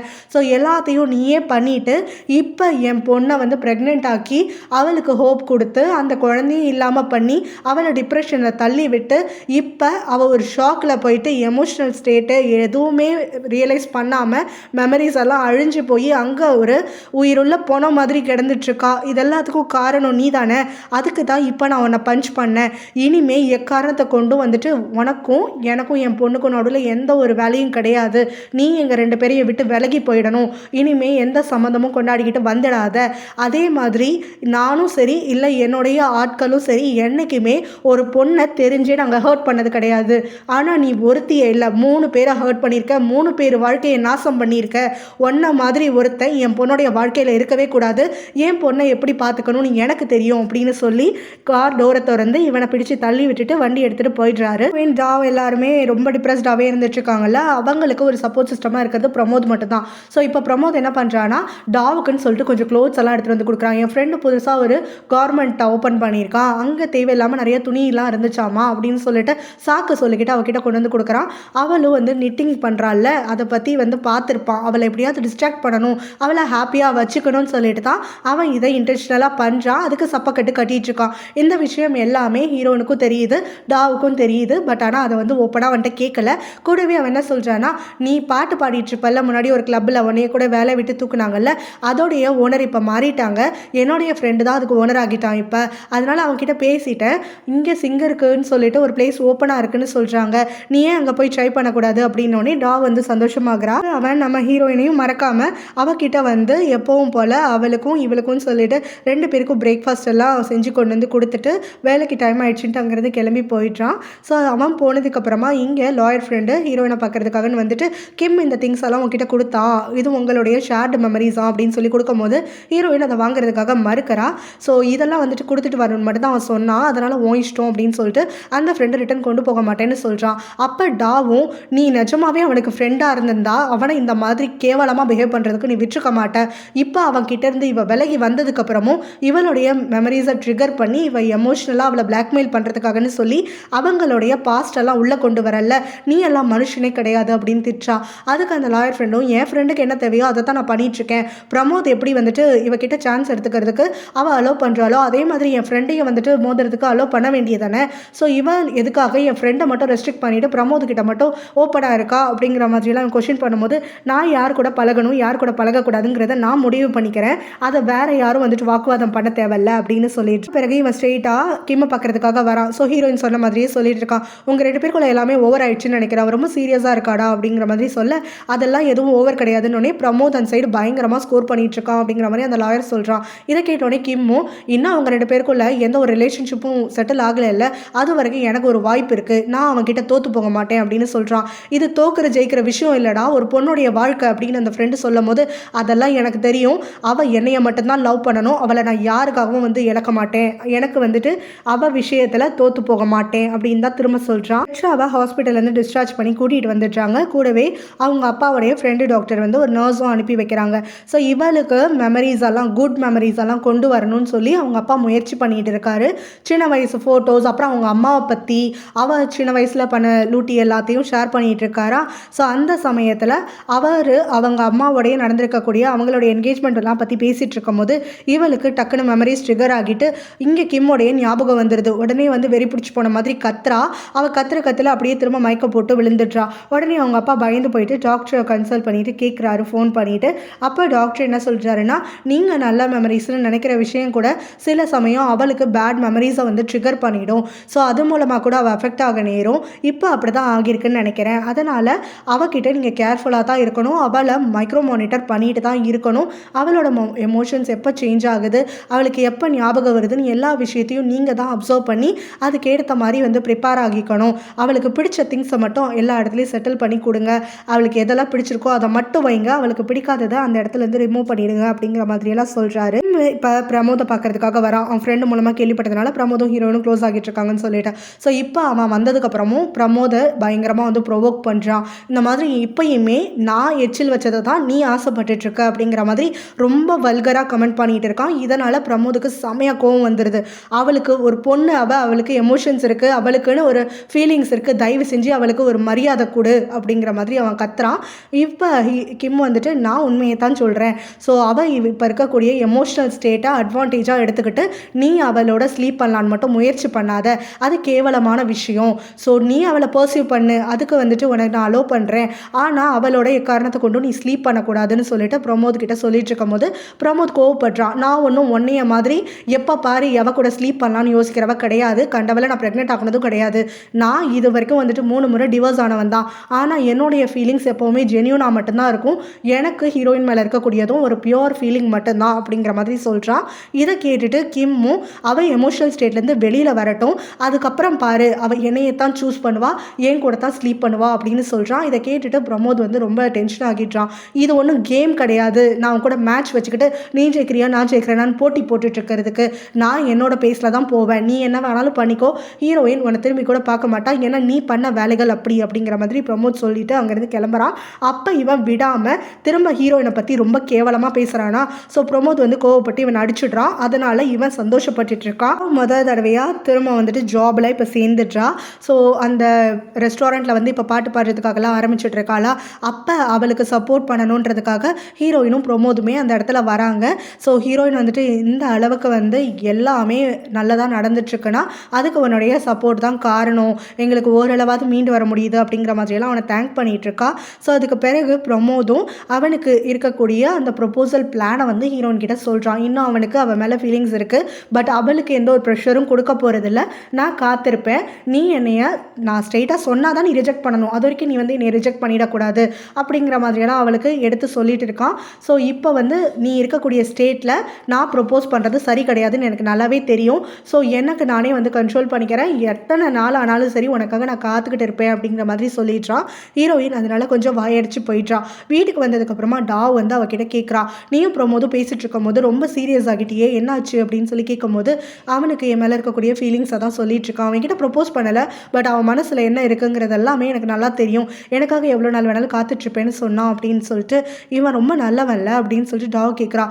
அவன் ரொம்ப நல்லவன், என் லைஃப்பில் நான் பார்த்த ஆண்களே இவன் தான் பெஸ்ட்டு, ஆனால் எனக்கு பிரமோத் மேலே ஃபீலிங்ஸ் வரலை, எனக்கு அவனை பார்க்கும் போதெல்லாம் ஒரு பிரதர்லி ஃபீலிங் தான் இருக்குது அப்படின்னு சொல்கிறான். அப்போ பிரமோத் கூட இன்னும் நல்லா பழகு, உனக்கு அவன்கிட்ட எந்த மாதிரியான விஷயங்கள்லாம் அந்த பிரதர்லி ஃபீலிங் கொடுக்குதோ அதை அவன்கிட்ட டைரெக்டாக வாய்ஸ் அவுட் பண்ணிவிட்டு அதை ஸ்டாப் பண்ண சொல்லு, அப்போ உனக்கு அவன் மேலே ஜென்யூனான ஒரு ஃபீலிங் வரும் இல்லையா அப்படிங்கிற மாதிரி இங்கே ஹீரோயினுக்கு ஒரு ஐடியா கொடுக்குறேன். பதில் எதுவும் சொல்லாமல் அமைதியாக இருக்கும் போது பிரமோதோட நீ சேர்ந்தே ஆகணும்னு சொல்லி உன்னைய நான் வந்துட்டு டார்ச்சர்லாம் பண்ண மாட்டேன், கம்பல் பண்ண மாட்டேன், ஆனால் ஒரு விஷயம் நான் சொல்லிக்கிறேன், அந்த கிம்மை மட்டும் நீ பக்கம் திரும்பி கூட போயிடாத, அவன்கிட்ட ஏற்கனவே வந்து நீ பல முறை அடிபட்டுட்ட, அதை என்றைக்குமே மனசுலேருந்து மறக்காத. ஸோ கண்டிப்பாக வந்துட்டு கிம் பக்கத்தில் நீ போகிறத மட்டும் நான் நான் என்றைக்குமே அட்வைஸ் பண்ண மாட்டேன். அவன் என்ன வேணாலும் நடிக்கட்டும், எப்படி வேணாலும் உன்னைய பிளாக்மெயில் பண்ணட்டும், அவன் பக்கத்தில் மட்டும் போயிடாத அப்படின்னு சொல்லிடுறான். நேரத்தில் பற்றாவை காணும்னு சொல்லிட்டு அவங்க அப்பா தேடி வந்துட்டுருக்காரு, பெட்டில் காணும்னு சொல்லிட்டு வந்து பார்த்தா அவள் கத்தியை வச்சு கையை அறுத்துக்கிட்டு அப்படி ரத்தம் சொட்ட சொட்ட உட்காந்துட்ருக்கா. நீ என்ன பண்ணுற, முதல்ல நிறுத்துமா, கத்தியை கீழே போடுமான்னு சொல்லிட்டு அவர் அழுகிறாரு. அப்பா அவளும் கிம்முக்கு என்னைய பிடிக்கலப்பா, என்னுடைய பாடியில் இருக்க இந்த ரத்தம் தான் பிடிக்கல போல், அதனால் இதெல்லாம் நான் வந்துட்டு கீழே ஊற்றிட்டேன்னு வச்சுக்கோங்களேன், அவனுக்கு என்னை பிடிக்க ஆரம்பிச்சிரும்ல அப்படின்னோடனே நீங்கள் தான்ப்பா எனக்கு ஹெல்ப் பண்ணணும், நான் எவ்வளோ தூரம் கட் பண்ணாலும் இது பெருசாக கட் ஆக மாட்டேங்குதுப்பா, எனக்கு வேறு கத்தி தரீங்களா இல்லை நீங்கள் கட் பண்ணி தரீங்களான்னு சொல்லிட்டு அவாட்டுக்கு பித்து பிடிச்சி போன மாதிரி பேசிகிட்டே இருக்க அவங்க அப்பா பொறுமையாக அழுதுகிட்டே போயிட்டு அவகிட்ட காலில் விழுந்து கெஞ்சி அவள் கையில் இருக்கக்கூடிய கத்தியை பிடுங்கி போட்டுட்டு அவன் மேலே வேற ஏறி நின்றுட்டுருக்காளா, அவளை பிடிச்சி அப்படியே கீழே இறக்கி விட்டுட்டு பயங்கரமாக கட்டி பிடிச்சிக்கிறாரு, அழுகிறாரு. அப்பாவுக்கு நீ இல்லாமல் இருக்க முடியாதுடா, நீ தான்டா அப்பாவோட உசுறு, நீ எதுவும் பண்ணிக்காத அப்படின்னு சொல்லிட்டு பயங்கரமாக அழுகிறாரு. அடுத்த நாளே வந்துட்டு டாக்டர்கிட்ட அவர் கன்சல்ட் பண்ணி கேட்குறாரு, இவையே இந்த மாதிரிலாம் பிஹேவ் பண்ணுறா அப்படின்னு சொல்லிட்டு. அப்போ அவரும் இந்த மாதிரி அவள் ரொம்ப வந்துட்டு அந்த பர்சனை மிஸ் பண்ணுறா போல், அவளுக்கு அவ்வளோ பிளட் லாஸ் ஆகிருக்கு, அதுக்கு அவளே தெரியலனா அவள் தன்னை அறியாமல் கையை கிழிச்சுக்கிட்டு அந்த இடத்துல இருந்திருக்கா, அதனால தான் அவளுக்கு அந்த வலியோ உணர்ச்சியோ வந்து தெரியாமல் இருந்திருக்கும் அப்படிங்கிற மாதிரிலாம் சொல்லிட்டு அவள் இந்த கிம்முங்கிற பர்சனுக்காகத்தான் பண்ணியிருக்கா அப்படின்னா என்னைய கேட்டால் அந்த கிம் பர்சனை நீங்கள் உள்ளே கூட்டிகிட்டு வாங்க, அப்படி இல்லைனா இவளை ஹாஸ்பிட்டலுக்கு என் கூட அனுப்பி வச்சுருங்க, ஏன்னா ஹாஸ்பிட்டலில் 24 மணி நேரமும் அவளை பார்த்துக்கிறதுக்கு ஆள் இருப்பாங்க, ஸோ மைக்ரோ மானிட்டர் பண்ணுவாங்க, ரொம்ப வந்து செக்யூரிட்டி அதிகமாக இருக்கும் அப்படிங்கிற மாதிரிலாம் சொல்லிட்டு இருக்காரு. அதுக்கு வழி கிடையாது, அவள் ஹாஸ்பிட்டலுக்கு வரதுக்கு நான் விரும்ப மாட்டேன், என் பொண்ணின் கூட தான் இருக்கணும் அப்படிங்கிற மாதிரி இவர் சொல்கிறாரு. நான் பார்க்குறதுக்கு லாயர் ஃப்ரெண்டு திரும்ப வரானா, இந்த சமயம் அவகிட்ட உங்கள் அப்பா அம்மா வீடை திரும்ப கிம் உங்ககிட்டே கொடுத்துட்டான், உன் பேருக்கே வந்து பத்திரம் பண்ணிட்டான் அப்படின்னு சொல்லிட்டு கொண்டு வந்து கொடுக்குறான். ஸோ இதை ஏற்றுக்கிறதுக்கு அவன் மறுக்கிறான். இந்த மாதிரி என்கிட்ட திங்ஸ் எல்லாம் கொடுத்துட்டு நல்ல பேர் வாங்கிடலாம், அவன் பண்ணதெல்லாம் நான் மறந்துடுவேன்னு சொல்லி நினச்சிட்டு இருக்கானா, இதை என்னால் ஏற்றுக்க முடியாது, நான் ரிஜெக்ட் பண்ணுறேன் அப்படின்னோடனே கொஞ்சமாவது யோசிச்சுப்பாரு, இது உன்னோடைய வீடு தான், நீ திருப்பி கொடுக்கணும் அவசியம் இல்லை அப்படின்னு சொல்கிறான். எனக்கு தேவையில்லைன்னு சொல்லிட்டு இங்கேருந்து கிளம்புங்க அப்படின்னு அவன் சொல்லும் போது அந்த ஃப்ரெண்டு வந்து உடனே அவன் கையில் வந்து ஃபோனை வச்சுக்கிட்டே இப்போ ஹீரோயின் கிட்ட கேட்குறான், உனக்கு சத்தியமாக சொல்லு, உன் மனசில் அவன் கொஞ்சம் கூட கிடையாதுன்னு சொல்லிட்டு நீ உண்மையாக அவனை வெறுக்கிறியா, நீ என்கிட்ட சொல்லக்கூடிய விஷயம் என்கிட்ட மட்டும்தான் இருக்கும், கிம் கிட்ட போகாது அப்படின்னு சொல்லிட்டு அவகிட்ட பேச வைக்கிறதுக்காக முயற்சி பண்ணிட்டு இருக்கும் போது அவன் கையில் இருக்கக்கூடிய ஃபோனை பார்த்துட்டு டவுட் பண்ணிட்டு அந்த ஃபோனை பிடுங்கிட்டான். ஸோ பிடுங்கிட்டு வீட்டுக்கு வெளியில் கடகடன்னு போகிறாளா, இவன் ஃபாலோ பண்ணிக்கிட்டே வந்துட்டு இருக்கான். வச்சு மாட்டிட்டேன் அப்படிங்கிற மாதிரி அவன் முணங்கிட்டே வந்துட்டு இருக்கான். இவன் வெளியில் வரும்போது பார்த்தா கிம் அங்கே காரில் உட்காந்து ஃபோன் பண்ணிட்டு தான் உட்காந்துட்டு இருக்கான். இப்போ அந்த ஃப்ரெண்டு உள்ள ஃபோனில் இவனுக்கு கால் பண்ணி ஆன் பண்ணி வச்சுக்கிட்டு தான் இங்கே ஹீரோயின் கிட்ட போட்டு பார்க்குறான், அவளுக்கு ஃபீலிங்ஸ் இருக்கா இல்லையான்னு சொல்லிட்டு. உன்னுடைய கேவலமான புத்தி எந்த அளவுக்கு ஒர்க் ஆகுங்கிறது இத்தனை வருஷத்து உங்ககிட்ட பழக்கத்தில் நான் தெரிஞ்சுக்கிறதுக்காக ஆரம்பிச்சுட்டேன். ஸோ இந்த மாதிரி நீ பிளான் எல்லாம் பண்ணிகிட்டு இருக்காம தயவு செஞ்சு என்னைய விலகி விட்டுட்டு போயிடு, நான் அது நிம்மதியாக இருப்பேன் அப்படின்னு சொல்லிட்டு இருக்கா.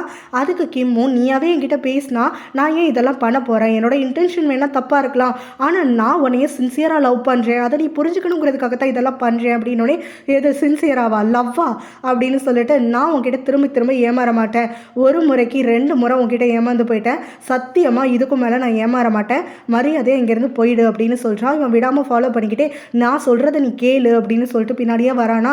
அப்போ அவளும் கார் டோரை வந்துட்டு ஓப்பன் பண்ணிட்டு இவன் இதுக்கு முன்னாடி கொடுத்தான்னு சொல்லிட்டு அவங்களுடைய பழைய மெமரிஸ் எல்லாம் அந்த ஃப்ரெண்டு கொண்டு வந்து கொடுத்துருப்பான்ல, அதெல்லாம் விட்டு இவன் மூஞ்சிலே எரியிறான். ப்ரீ வெட்டிங் ஃபோட்டோஸ்ன்னு சொல்லிட்டு என்னை ஐலாண்டுக்கு கூட்டிகிட்டு போய் வளைச்சி ஃபோட்டோ எடுத்தியே, அதெல்லாம் நீயே வச்சுக்கோ, இது எல்லாமே நீ என்னை எமோஷனலாக அட்டாக் பண்ணுறதுக்கு தான் பண்ணுறேன்னு எனக்கு நல்லாவே தெரியும். அதே மாதிரி நீ கொடுத்திய ஒரு ரிங்கு, அந்த ரிங்குக்கான வேல்யூ வந்துட்டு இப்போ அது இழந்துருச்சு. ஸோ இதெல்லாம் என்கிட்ட கொடுத்துட்டா பழசெல்லாம் யோசிச்சு பார்த்து எப்பவும் போல் நான் உன்கிட்ட வந்துடுவேன்ற நினப்பில் தான் நீ இதெல்லாம் பண்ணிகிட்ருக்கல்ல. ஸோ இதெல்லாம் நீ செய்யும் போதே கரெக்டாக பிளான் பண்ணி தான் பண்ணியிருப்ப, இதை இப்போ பண்ணிட்டா நாளைக்கு நீ தப்பு பண்ணும் போது என்கிட்ட இதை வச்சு எப்படியாவது பிளாக்மெயில் பண்ணி உன் பக்கம் வர வச்சிடலான்னு சொல்லிட்டு நீ ஒரு எண்ணத்தில் தான் பண்ணியிருப்பங்கிறது எனக்கு நல்லாவே தெரியுது. அதே மாதிரி தான் இப்போ இந்த வீட்டு பத்திரத்தையும் என்கிட்ட கொடுக்கறதுக்காக வந்திருக்கல்ல. ஸோ என்னுடைய வீடு இது எவ்வளோ முக்கியமானதுன்னு எனக்கு தெரியும், ஆனால் எங்கள் அண்ணனுக்கு நீ பண்ண துரோகத்தை விட இது முக்கியம் கிடையாது, இந்த கருமெல்லாம் எனக்கு தேவையில்லை, ஸோ என் லைஃப்பை விட்டு போயிடு, உனக்கும் எனக்கும் எதுவுமே இருக்க போகிறதில்ல அப்படின்னு சொல்கிறா. சொன்னது எல்லாத்தையும் நான் ஒத்துக்கிறேன், ஆனால் இப்போ தான் நான் உண்மையை வந்து தெரிஞ்சுட்டு வந்துட்டேன் இல்லையா. ஸோ நான் திருந்தி வந்த நீ வந்து ஏன் ஒரு புது சான்ஸ் கொடுக்கக்கூடாது, நம்ம 2 பேரும் பழசு எல்லாத்தையுமே மறந்து போயிடுவோம், ஃபர்ஸ்ட்லேருந்து ஆரம்பிப்போம், நீ என்னையை பற்றி முழுசாக தெரிஞ்சுக்க ஆரம்பி புதுசாக, அதே மாதிரி நான் உன்னை புதுசாக தெரிஞ்சுக்க ஆரம்பிக்கிறேன், அதுக்கப்புறம் ஒருத்தருக்கு ஒருத்தர் பிடிச்சிருந்து நம்ம டேட் பண்ண ஆரம்பிக்கலாம், அப்புறம் அதுலேருந்து ப்ரொசீட் பண்ணலாம் அப்படின்லாம் சொல்லிட்டு இருக்கும் போது அதுக்கெல்லாம் இங்கே வாய்ப்பே கிடையாது, நான் ஆல்ரெடி சூஸ் பண்ணிட்டேன் அப்படின்னு சொல்கிறா. பிரமோத் அப்போ தான் அங்கே வரானா. அவனை பார்த்தோன்னே ஹீரோயின் ஓடி போயிட்டு நீ என்கிட்ட கேட்கக்கூடிய கேள்விக்கு நான் எஸ் ஆன்சர் சொல்லிடுறேன், நீ எப்போ அந்த கேள்வி கேட்டாலும் சரி அதுக்கான ஆன்சர் எஸ் தான், நான் உன்னையே கல்யாணம் பண்ணிக்கிறேன் அப்படின்னு சொல்லிடுறா. இதை கேட்டுட்டு ஹீரோவும் நீ அவனை காதலிக்கலை அப்படின்னு சொல்லி சொல்லிட்டு இருக்கும்போது இந்த பக்கம் பிரமோதும் நீ எமோஷ்னலாக பேசிகிட்டு இருக்க, இதை என்னால் ஏற்றுக்க முடியாது அப்படின்னு சொல்கிறான். இதை கேட்டுட்டு அங்கே இருக்கக்கூடிய ஹீரோயினுமே இல்லை நான் உண்மையை தான் சொல்கிறேன், யோசிச்சு பார்த்துட்டேன், உன்னையும் நான் கல்யாணம் பண்ணிக்க போகிறேன் அப்படின்னு சொல்கிறான். ஸோ இதை கேட்டுட்டு அங்கே இருக்கக்கூடிய கிம் வந்துட்டு அழுதுட்ருக்கானா. ஹீரோயின் அங்கே பிரமோதை கூப்பிட்டுக்கிட்டு வீட்டுக்குள்ளே போயிடுறான். பிரமோத் இப்போ ஹீரோயின் கொஞ்சம் காம் ஆனதுக்கப்புறமா திரும்ப பேசுகிறான். நீ கோவத்தில் தான் இப்படி ஒரு முடிவு எடுத்திருக்கங்கிறது எனக்கு நல்லாவே தெரியும். ஸோ நான் இதை வந்து கவுண்ட் பண்ண போகிறதில்ல, நீ பொறுமையாக யோசிச்சு எனக்கு பதில் சொன்னால் போதும் அப்படின்னு சொல்கிறான். ஸோ இதை கேட்டுட்டு ஹீரோயினும் இல்லை நான் நல்லா யோசிச்சு தான் சொல்கிறேன் அப்படிங்கிறா. இல்லைம்மா நீ கோவத்தில் தாம்மா சொல்கிறேன், எனக்கு நல்லாவே தெரியுது, எமோஷ்னலாக நம்ம எப்போவுமே எந்த ஒரு முடிவும் எடுக்கக்கூடாது, சந்தோஷமாக இருக்கும் போதும் சரி சோகமாக இருக்கும் போதும் சரி, அதெல்லாம் உனக்கே தெரியும்ல. ஸோ எத்தனை மாதம் ஆனாலும் சரி நான் காத்திருக்கேன், நீ எதுவும் வந்துட்டு அவசரப்பட்டு முடிவு பண்ணாத அப்படிங்கிற மாதிரி சொல்கிறான். திரும்ப ஹீரோயினும் இல்லை என் லைஃப்லேயே வந்துட்டு பெஸ்ட் பர்சன் நீ தான், உன்னைய போயிட்டு நான் எப்படி வெறுக்க முடியும், கண்டிப்பாக உன் கூட இருந்தால் என் லைஃப் நல்லா இருக்கும், நான் ரியலைஸ் பண்ணி தான் சொல்கிறேன், நம்ம 2 பேரும் கல்யாணம் பண்ணிக்கலாம் அப்படின்னு சொல்கிறான். இதை கேட்டோடனே பிரமோதும் வந்து முழுசாக கன்வின்ஸ் ஆகலை. இருந்தாலும் நான் உன்கிட்ட எப்படியெல்லாம் ப்ரொப்போஸ் பண்ணணும்னு நினச்சிட்டு இருந்தேன் தெரியுமா அப்படின்ன உடனே அதுக்கு அவளும் இந்த ப்ரொப்போசல் முட்டி போடுறது நிறைய செலவு பண்ணுறது இதெல்லாமே சும்மா ஷோக்கு தானே, நம்ம மனசார ஒரு வெட்டிங்கை அக்செப்ட் பண்ணிக்கிட்டாலே போதும் அப்படின்னு சொல்லிடுறா. தன்னை ரிஜெக்ட் பண்ணிட்டான்னு சொல்லிட்டு கிம் அடுத்தது டாவுக்கு வாய்ஸ் மெயில் அனுப்பிட்டு இருக்கான். நான் ஃபோன் பண்ணால் நீ எடுக்க மாட்டேன், அதுக்கு தான் இந்த வாய்ஸ் மெயில் சென்ட் பண்ணுறேன் அப்படின்னு சொல்லி ரெக்கார்ட் பண்ணி அவளுக்கு அனுப்பி விட்டுட்டு இருக்கான். இந்த மாதிரி வந்துட்டு லைஃப்பில் யாருமே இல்லாமல் நடுத்தருவில் வந்து நின்றுட்டுருக்கிறேன், எனக்கு சப்போர்ட் பண்ணுறதுக்கு எனக்கு ஆறுதல் சொல்கிறதுக்கு கூட ஒரு நாதி இல்லாமல் வந்து நின்றுட்டுருக்கிறேன், நான் நிறைய தப்பு பண்ணிட்டேன் தான், அந்த தப்பு எல்லாத்துக்கும் தண்டனை அனுபவிக்கிறதுக்கு ரெடியாக இருக்கேன்னு சொல்கிறேன், ஆனால் யாரும் என்னை நம்ப மாட்டேங்கிறாங்க. இப்போ கூட ஹீரோயின் பிரமோதோடைய ப்ரொபோசலை அக்செப்ட் பண்ணிக்கிட்டா. ஸோ அவனை லவ் பண்ணலைங்கிறது எனக்கும் தெரியும் அவளுக்கும் தெரியும், அதை அவர் ரியலைஸ் பண்ண மாட்டேங்கிறா. என் மேலே இருக்கக்கூடிய கோவத்தினால ஒத்துக்கிட்டு இருக்கா. அவங்க 2 பேர் கல்யாணம் பண்ணிக்கிட்டாங்கன்னா நான் விஷ் பண்ணதான் சொல்லு அப்படின்லாம் சொல்லிட்டு இருக்கும்போது அவன் இருக்கக்கூடிய கார் பகுதிக்கே வந்துடுறா. ஸோ நான் வந்து நீ என்ன வாய்ஸ் மெசேஜ் சென்ட் பண்ணாலும் அதை எதையும் நான் கேட்க போகிறதில்ல, இப்போ நீ அனுப்பிச்சதை கூட நான் அப்படியே பார்த்துட்டு டெலீட் பண்ணிட்டேன், எனக்கு இந்த மாதிரி கேவலமான மெசேஜஸ் எல்லாம் அனுப்பாதுன்னு சொல்லிட்டு உனக்கு ஒரு வார்னிங் கொடுத்துட்டு போகலான்ட்டு தான் வந்தேன் அப்படின்னு சொல்லிட்டு, இனிமே உன்னைய மாதிரி ஒருத்தனுடைய பிளஸ்ஸிங்ஸ் எனக்கோ இல்லை என் ஃப்ரெண்டுக்கோ வந்துட்டு தேவையில்லை அப்படின்னு சொல்லிட்டு போயிடுறா. ஸோ இதுக்கப்புறம் இவன் உடனே பெட்ராவுடைய வீட்டுக்கு கிளம்பி வரான். அப்போ பெட்ராவுடைய அப்பாவும் உனக்கும் எனக்கும் எல்லாமே முடிஞ்சு போயிடுச்சுன்னு சொல்லிட்டல, எதுக்காக வீட்டுக்குள்ளே வந்தேன்ன உடனே அவன் பெட்ராவை பார்த்து நான் நேரில் ஒரு தடவை மன்னிப்பு கேட்கணும் அப்படின்னு சொல்கிறான். ஸோ என்னுடைய மனசில் இருக்கக்கூடிய ஒரு பாரமும் குறையும், பெட்ராக்கு நான் பண்ண கில்ட்லேருந்தும் என்னால் வெளியில் வர முடியும் அப்படின்னு சொல்லி கெஞ்சறான். சரின்னு சொல்லிட்டு அவர் அடுத்த நாள் பெட்ரா தங்கியிருக்கக்கூடிய இடத்துக்கு கூட்டிகிட்டு போகிறாரு. அங்கே இவன் பெட்ராவை பார்த்துட்டு சாரி பெட்ரா அப்படின்னு சொன்னது தான் போக அவ டக்குன்னு அவனை திரும்பி ஹக் பண்ணிக்கிறா. நீ என்னை தேடி வந்துட்டியா அப்படின்னு சொல்லிட்டு அவங்க அப்பா அதை பார்த்து ஷாக் ஆகிடுறாரு. ஏன்னா பெட்ராக்கு அது வரைக்கும் வந்துட்டு நிறைய மெமரிஸில் இல்லாமல் இருக்கா, ஆனால் கிம்மை பார்த்தோன்னே அவனுக்கு ஞாபகம் இருக்குன்னு சொல்லிட்டு எனக்கும் பிரமோதுக்குமான வெட்டிங் பிளான்ஸ் எல்லாம் வந்துட்டு கண்ணாப்பினான்னு வேகமாக போயிட்டுருக்கு. ஸோ அப்போ இங்கே டாவுக்கு வந்துட்டு அதில் விருப்பம் இல்லைன்னு இந்த சென்ஸ் ஹீரோயின் வந்து தெளிவான ஒரு முடிவு எடுக்கல அப்படிங்கிற மாதிரி அவன் யோசிச்சுட்டு இருக்கா. ஸோ இப்போ ஹீரோயின் கிட்ட அதை பற்றியே பேசிகிட்டு இருக்கா. நீ பிரமோத நிஜமாவே விரும்புறியா, நீ அவனை பிரதராக பார்க்குறத தானே சொன்னேன் அப்படின்னு உடனே அவன் தான் பெஸ்ட் பர்சன், அவனை மிஸ் பண்ணுறதுக்கு எனக்கு விருப்பம் இல்லை அப்படிங்கிறா. இதை கேட்டோடனே டாவும் லைஃப்பில் வெட்டிங்னா எந்த ஒரு பொண்ணுமே எக்ஸைட்டடாக இருப்பாங்க, பட் ஆனால் உன் முகத்தில் அப்படி ஒன்றும் தெரியலன்னொன்னே நாம் அப்படிப்பட்ட விஷயத்தை தாண்டி வந்திருக்கோம் அப்படின்னு சொல்கிறா. நீ ஒருத்தனை வெறுக்கிற அப்படிங்கிறதுக்காக இந்த ஒரு முடிவு எடுத்திருக்க அப்படின்னாக்க ஹீரோ பட்சாக்கு பண்ணதுக்கும் நீ பிரமோதுக்கு பண்ண போகிறதுக்கும் வித்தியாசம் இல்லாமல் போயிடும், கண்டிப்பாக யோசி அப்படின்னு சொல்லிடுறா. ஸோ இங்கே கிம் பார்த்தோன்னா பெட்ரா கூட டைம் ஸ்பெண்ட் பண்ணிகிட்டு இருக்கான். ஸோ அப்போ அவளும் அவங்களுக்கு எப்படி கல்யாணம் நடந்துச்சு, அவங்க 2 பேரும் என்ன ட்ரெஸ் போட்டிருந்தாங்க, அப்புறம் அவங்க ஹனிமூனுக்கெல்லாம் எங்கே போனாங்க இதெல்லாம் கேட்டுட்டு இருக்கும்போது அவன் எல்லாத்தையும் பொறுமையாக சொல்லிட்டு இருக்கானா. ஸோ அதை கேட்டுட்டு அவளும் நீ என்ன அவ்வளோ லவ் பண்ணியா, நான் எந்த கேள்வி கேட்டாலும் கரெக்டாக வந்துட்டு மறைக்காமல் எதையுமே மறந்து போகாமல் என் ட்ரெஸ்ஸு கொண்டு அத்தனையுமே டீட்டெயிலாக சொல்லிட்டு இருக்க அப்படிங்கிற மாதிரியெல்லாம் கேட்க அவன் ரொம்ப ஷாக் ஆகி போயிட்டான். அடுத்த செகண்டே பெட்ராவும் நம்ம குழந்தை எங்கள் அப்பா கூட வாக்கிங் போயிருக்கா, சரி குழந்தைக்கு பேர் வைக்கணும்ல, என்ன பேருன்னு டிசைட் பண்ணிட்டியா, நான் ஒரு 4-5 பேர் யோசிச்சு வச்சிருக்கேன் அப்படிங்கிற மாதிரியெல்லாம் சொல்லிட்டு இருக்கா. போது டாக் கிட்ட வந்து பேசிட்டு இருக்கான். இந்த மாதிரி ஹீரோயின் வந்து தெளிவாக முடிவெடுக்கலன்னு எனக்கு தோணுது, அவளுக்காக நான் எத்தனை நாள் காத்துட்டு இருக்கிறதுக்கும் ரெடியாக இருக்கேன், அவகிட்ட கொஞ்சம் பேசிப்பாரு, கல்யாணத்தை வேணா தள்ளி போட்டுக்கலாம், அவள் வந்து இன்னும் ஹீரோ மேலே இருக்கக்கூடிய வெறுப்புனால தான் இதை அக்செப்ட் பண்ணியிருக்கான்னு தோணுது, அவன் முழுசாக இன்னும் வந்து அவனை லவ் பண்ணுறதை கூட நிறுத்தலைன்னு என்னுடைய கருத்து அப்படிங்கிற மாதிரி சொல்லியிருக்கான். ஸோ இப்போ திரும்ப ஹீரோயின் கிட்ட அதை பற்றி தான் வந்து பேசிட்டு இருக்கா. இந்த உலகத்தில் இவனுங்க 2 பேர் தான் இருக்கானுங்கலாம் கிடையாது, நீ முதல்ல இவனை லவ் பண்ணுறதை நிறுத்து, அதுக்கு பிறகு வேற யார் கூடயாவது ஜென்யூனாக பழகிப்பாரு, அப்போ தான் உனக்கு அவங்க மேலே வரக்கூடிய காதல் வந்து புரியும், இவனை நீ வெறுக்காத வரைக்கும் உனக்கு மனசில் வந்துட்டு வேற யார் மேலேயுமே ஒரு நல்ல அபிப்பிராயம் வராது அப்படிங்கிற மாதிரிலாம் சொல்லிட்டு இருக்கா. அதை பற்றி உனக்கும் தெரியும் எனக்கும் தெரியும், கல்யாணத்துக்கு வந்துட்டு இன்னும் கொஞ்ச நாள் தான் டைம் இருக்குது, ஆனாலும் அவனை நீ வெயிட் பண்ணுன்னு சொன்னால் அவன் கண்டிப்பாக வெயிட் பண்ணுவான், அவன் அப்படிப்பட்ட ஒரு பர்சன், அதில் ஒரு முறைக்கு 10 முறை யோசிச்சு ஒரு முடிவெடு, இது லைஃப் சம்மந்தப்பட்ட விஷயம், நீங்கள் 2 பேரும் சந்தோஷமாக இருக்கணுங்கிறது தான் எனக்கு வேணும் அப்படின்னு சொல்லிடுறா. வழியாக ஃப்ரெண்டு கிம்முக்கு கால் பண்ணிவிட்டு இங்கே ஹீரோயினை சுற்றி என்ன நடந்துட்டுருக்குங்கிறத அப்பப்போ அவனுக்கு ரிப்போர்ட் பண்ணிகிட்ருக்கானா. ஸோ இப்போ அதுபடி தான் சொல்லிட்டு இருக்கான். இவங்க 2 பேருக்கும் வெட்டிங் ப்ரிப்பரேஷன்ஸ் எல்லாம் போயிட்டு இருக்கு. கல்யாண தேதி வந்து ரொம்ப சீக்கிரம் வந்துருச்சுன்னு நினைக்கிறேன் அப்படிங்கிற மாதிரி தான் சொல்லிட்டு இருக்கும்போது அவங்க இன்னும் கல்யாணம் ஆகலையா அப்படின்னு சொல்லிட்டு ஷாக்காக கேட்குறான்.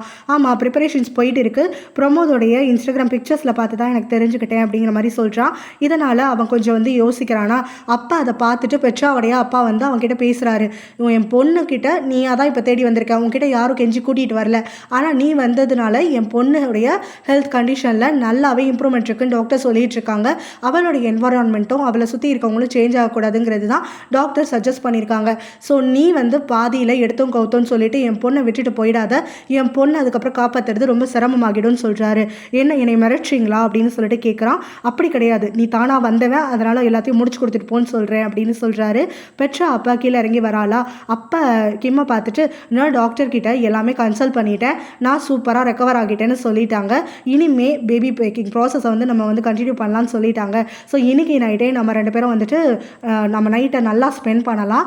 அதுக்கப்புறம் இன்னையிலேருந்து நம்ம கணக்கு பண்ணோன்னா ஏப்ரல் மாதம் பேபி பிறந்துடும் அப்படி இப்படின்னு அவங்ககிட்ட சொல்லிட்டு இருக்கும்போது அவன் அப்படியே பதில் சொல்ல முடியாமல் லைட்டாக சிரிச்சுட்டு மட்டும் இருக்கான். நைட் அவங்க 2 பேரும் டின்னர் சாப்பிட்றாங்களா. அப்பையும் பெற்றா இதே விஷயத்தை தான் திரும்ப அவங்ககிட்ட சொல்கிறான். ஸோ நான் வந்து ஃபுல்லி ரெக்கவர் ஆகிட்டேன், அதனால் இன்னைக்கு நைட்டு நம்ம 2 பேரும் எப்படியாவது இன்டிமேட்டாக இருந்தாகணும், எனக்கு பேபி உடனே வேணும், அடுத்த பேபியை நான் நல்லா பார்த்துப்பேன், நம்ம வந்து நல்லா பார்த்துக்கிட்டு கேர் பண்ணி வளர்த்து சேஃபாக வந்துட்டு கொண்டு போகலாம் அப்படிங்கிற மாதிரிலாம் சொல்லிட்டு இருக்கா. ஸோ இதை கேட்டுட்டு கிம்மும் இல்லை இப்போ பேபி வேணான்னு சொல்கிறான். உடனே அவளுக்கு முகமே மாறி போயிடுது. ஏன் அப்படின்னு சொல்லிட்டு கோவமாக கத்துறா. அதுக்கு அவனும் இல்லை எனக்கு என்னமோ நீ இன்னும் கொஞ்சம் வந்து ஹெல்த்தியாக இருக்கணும்னு தோணுது அப்படிங்கிறா. சரி நீ சொல்கிறேன்னா அது கரெக்டாக தான் இருக்கும், நான் உன்னை நம்புகிறேன், சரி 2 வாரம் வந்து நான் வெயிட் பண்ணுறேன், ஆனால் அதுக்கப்புறம்லாம் நான் லேட் ஆக்க மாட்டேன் அப்படின்னு சொல்லிட்டு அங்கேருந்து போகிறான். இன்னும் பிரமோதும் சேர்ந்து ஒரு ப்ரீ வெட்டிங் ஃபோட்டோ ஷூட் வந்து அரேஞ்ச் பண்ணுறாங்க. ஸோ டாக்கு கால் பண்ணி ஹீரோயின் பேசி முடிச்சுட்டு அங்கே இருக்கக்கூடிய பிரமோத் அரேஞ்ச் பண்ணியிருக்கா. வண்டியில் ஏறி கிளம்புறா. அங்கே வண்டியில் ஒருத்தர் இருந்தோடனே ஃபஸ்ட்டு வந்துட்டு யாருனே தெரியாமல் கொஞ்சம் வந்து தடுமாறுறா. அப்புறம் அவனும் நான் வந்து ஃபோட்டோகிராஃபருக்கு அசிஸ்டண்ட்டுன்னு சொல்லிட்டு வந்துடுறான். ஸோ அதுக்கப்புறமா ஸ்பாட்டுக்கு போன உடனே ஒரு காரை காட்டி இந்த காரில் நீங்கள் வெயிட் பண்ணுங்கள், பிரமோத் வந்துட்டுருக்காரு, வந்த உடனே எல்லாத்தையும் ஆரம்பிச்சிடலான்னு சொல்கிறாங்க. காரில் டக்குன்னு யாரோ ஏறுறாங்களா. இவ திரும்பி பார்க்குறா. பார்த்தா அங்கே கிம் வந்து உட்காந்துட்ருக்கான். இவ பயங்கரமாக ஷாக் ஆகிட்டா. நீ என்ன பண்ணுற அப்படின்னோடனே ஃபோட்டோகிராஃபர் இல்லாமல் எப்படி வந்துட்டு ஷூட் நடக்கும் அப்படின்னு சொல்லிட்டு வண்டியை ஸ்டார்ட் பண்ணிக்கிட்டு அங்கேருந்து எல்லாரும் கத்த இவளை வந்து கடத்திட்டு போயிடுறான். ஸோ அதுக்கப்புறமா இவ வழியில் திட்டிக்கிட்டே வந்துட்டுருக்கா. நீ இந்த மாதிரி கேவலமான வேலையெல்லாம் திரும்ப இன்வால்வ் ஆகுன்னு சொல்லி நான் நினச்சி கூட பார்க்கல. 1 மாதம் 1.5 மாதம் ஆளே வந்துட்டு இல்லாமல் போனியே, உன் தொல்லை இல்லாமல் நிம்மதியாக இருக்குமே நினச்சேன், ஆனால் திரும்பி வந்துட்டேன்லன்னு உடனே நீ எனக்கு பேசுகிறதுக்கு தான் எப்போ தான் வாய்ப்பு கொடுத்த, நான் உன்கிட்ட கொஞ்சம் தெளிவாக பேசணும், நீ என்னைய ஃபோனில் எல்லா சோஷியல் மீடியா அக்கௌண்ட்லேயும் பிளாக் பண்ணி வச்சுருக்க, ஸோ எனக்கு இதை விட்டால் வேறு வழி தெரியலை அப்படின்லாம் சொல்லிட்டு இருக்கான். ஸோ இங்கே பிரமோதுக்கு கால் பண்ணிவிட்டு இவன் இந்த மாதிரி ஹீரோயினை கடத்திட்டு போயிட்டான் ஃபோட்டோகிராஃபர்னு சொல்கிறாங்க.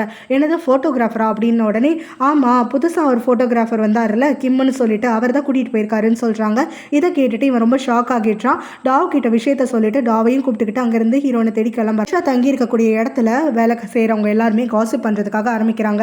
ஸோ இந்த பெட்ராங்கிற பொண்ணு ரொம்ப பாவம் தெரியுமா, இவன் இங்கே படுத்த படுக்கையாக இருக்கா, ஆனால் அவளுடைய புருஷன் கொஞ்சம் கூட இவளை பற்றி கேர் பண்ணிக்காம அவனுடைய எக்ஸ் கேர்ள் ஃப்ரெண்டுக்கு கல்யாணம்னு சொல்லிட்டு அந்த கல்யாணத்தை நிறுத்துறதுக்காக அந்த பொண்ணை கடத்திட்டு போயிட்டானாமா. ஸோ இப்படி எல்லாமே நடந்துட்டு இருப்பாங்க.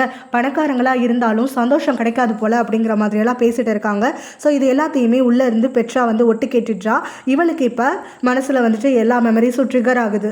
யார் அவளுக்கும் இவங்களுக்கும் என்ன சம்மந்தம் அப்படிங்கிற மாதிரியெல்லாம். இங்கே கிம் ரொம்ப தூரம் ட்ரைவ் பண்ணிட்டு வந்து ஹீரோயினா ஒரு செல்யூடரான ஏரியாவில் கொண்டு வந்து நிறுத்திடுறான்.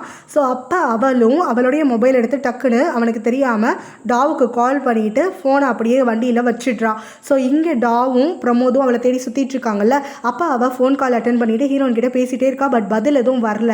ஸோ இங்கே இவங்க 2 பேரும் பயந்துட்டு இருக்கும் போது தான் டாவுக்கு புரியுது, ஒருவேளை அங்கே நடக்கிறது நம்ம கேட்கணுங்கிறதுக்காக தான் கால் பண்ணியிருக்காளோ என்னவோ அப்படின்னு சொல்லிட்டு ரியலைஸ் பண்ணிட்டு பிரமோத் கிட்ட அந்த விஷயத்தை ஷேர் பண்ணிட்டு இருக்கா.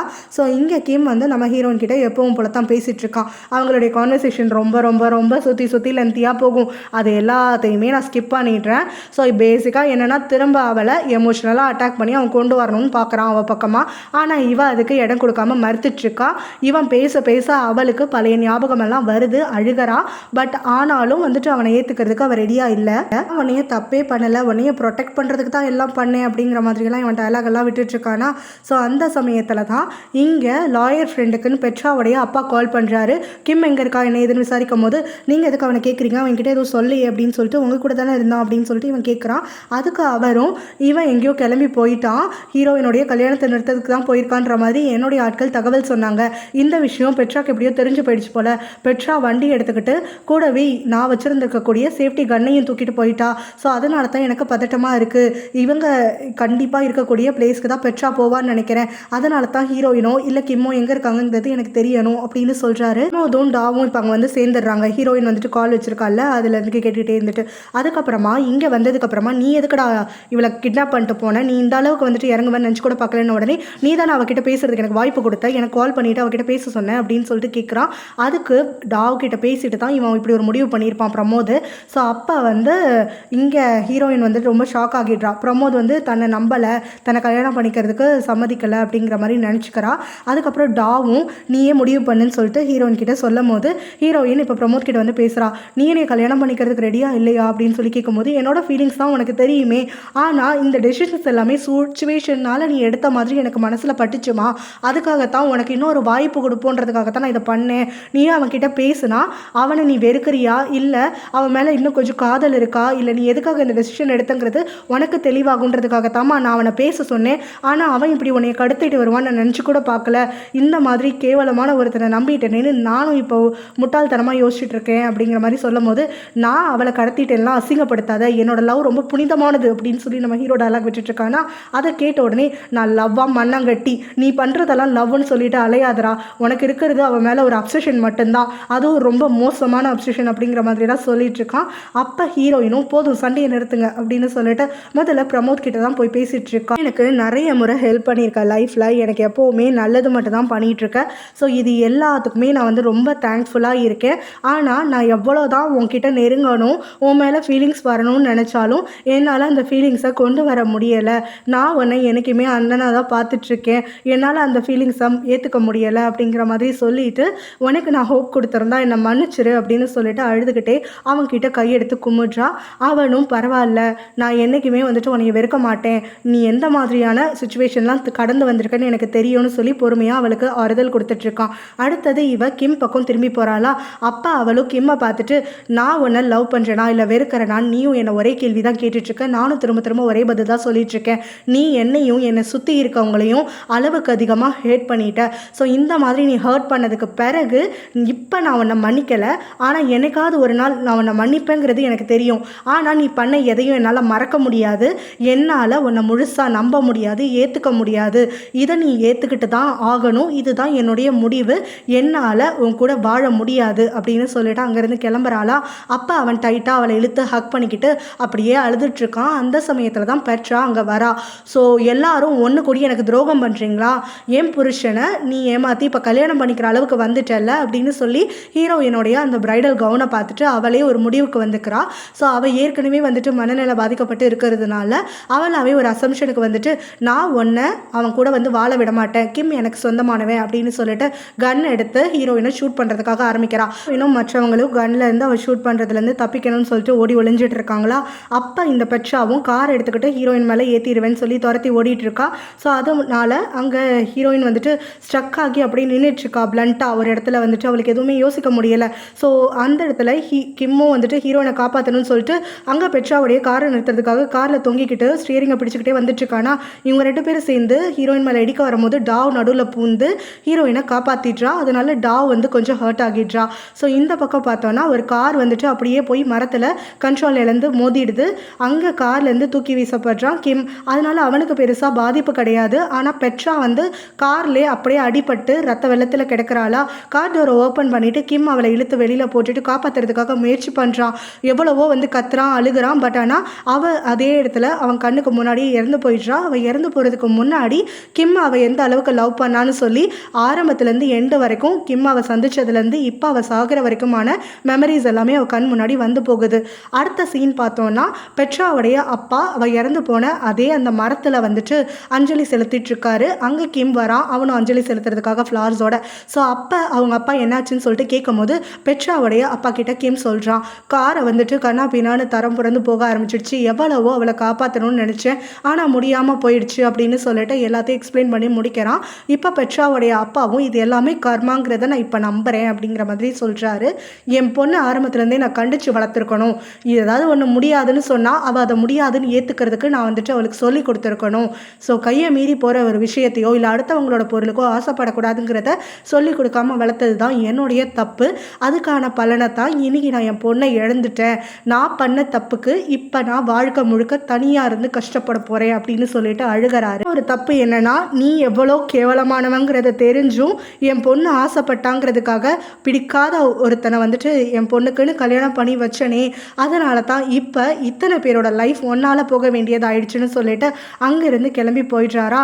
இவன் ஆல்ரெடி வந்து கிஃப்டியாக ஃபீல் பண்ணிட்டு இருக்கனால இன்னும் கொஞ்சம் கில்ட்டாக ஃபீல் பண்ண ஆரம்பிச்சிடுறான். ஹாஸ்பிட்டலில் அட்மிட் ஆயிருக்கா. அவளுக்கு கையில் காலெல்லாம் வந்து கேஸ் போட்டு வச்சுருக்காங்க. ஸோ இப்போ ஹீரோயின் அவகிட்ட வந்து பேசிகிட்டு இருக்கா. நீ ப்ரெக்னெண்ட்டாக இருக்க, ஆனால் உன்னுடைய குழந்தைய பற்றி கூட யோசிக்காமல் என்னையை காப்பாற்றுறதுக்காக உன் உயிரை பணையம் வச்சுருக்கியே, எனக்கு என்ன சொல்கிறதே தெரியல அப்படின்னு சொல்லிட்டு ரொம்ப வந்து அழுகிறா, எமோஷனல் ஆகிட்டு. அப்போ டாவும் அவளுக்கு சம்மதம் சொல்கிறா. டடா இருந்திருந்தா இதை உனக்காக பண்ணியிருப்பான். இப்போ நான் உனக்கு பண்ணதுக்கும் அவன் என்னை திட்டமாட்டான், என்னை பாராட்ட தான் செய்வான். நீ எனக்கும் சரி டடாக்கும் சரி லைஃப்பில் ரொம்ப முக்கியமான ஒரு பர்சன். ஸோ உனக்காக இந்த குழந்தைய வந்துட்டு நான் இழப்பேன்னா அதுக்கு டடா என்கிட்ட கோச்சிக்க மாட்டான் அப்படின்னு சொல்கிறான். ஹீரோயின் ரொம்பவே எமோஷனல் ஆகிட்டு அவளை கட்டி பிடிச்சி, உன்னை நான் எப்படி தான் வந்துட்டு பிரிஞ்சு இருக்க போகிறேன்னு தெரியல அப்படின்னு சொல்லிட்டு அழுகிறா. உடனே டாவும் நீ எங்கே போகிற, என்னையை விட்டுட்டு நீயும் போறியா அப்படின்னு சொல்லிட்டு அவர் ரொம்ப எமோஷனலாக. அதுக்கு ஹீரோயினும் இல்லை, நான் கொஞ்ச நாள் தனியாக இருந்தால் தான் எனக்கான ஒரு ஸ்பேஸ் வந்து எனக்கு தேவைப்படுது. இப்போ கண்டிப்பாக வந்துட்டு நீ சேஃபாக தான் இருப்ப, உன்னைய பார்த்துக்க சொல்லி நான் பிரமோத் கிட்ட சொல்லியிருக்கேன் அப்படின்னு சொல்லிட்டு அங்கேருந்து கிளம்புறா. அவள் இப்போ எங்கே வரானா, முன்னாடி ஒரு ஃபோட்டோ ஷூட்டுக்குன்னு சொல்லி ஒரு ஐலாண்டு கிட்ட வருவாங்கல்ல, அந்த இடத்துல தான் வந்து ஸ்டே பண்ணுறா.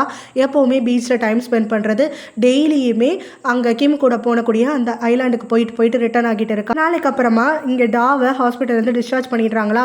பிரமோத் ஹீரோயினுக்கு வாக்கு கொடுத்த மாதிரி டாவை கூட்டிகிட்டு வந்து வீட்டில் கேர் எடுத்து நல்லா பார்த்துக்கிறான். ஸோ அவள் எதுவும் வந்து டிப்ரெஸ் ஆகிடக்கூடாதுங்கிறதுக்காக அவளுக்கு பிடிச்ச மாதிரி எல்லாமே செஞ்சு கொடுத்துட்ருக்கான்.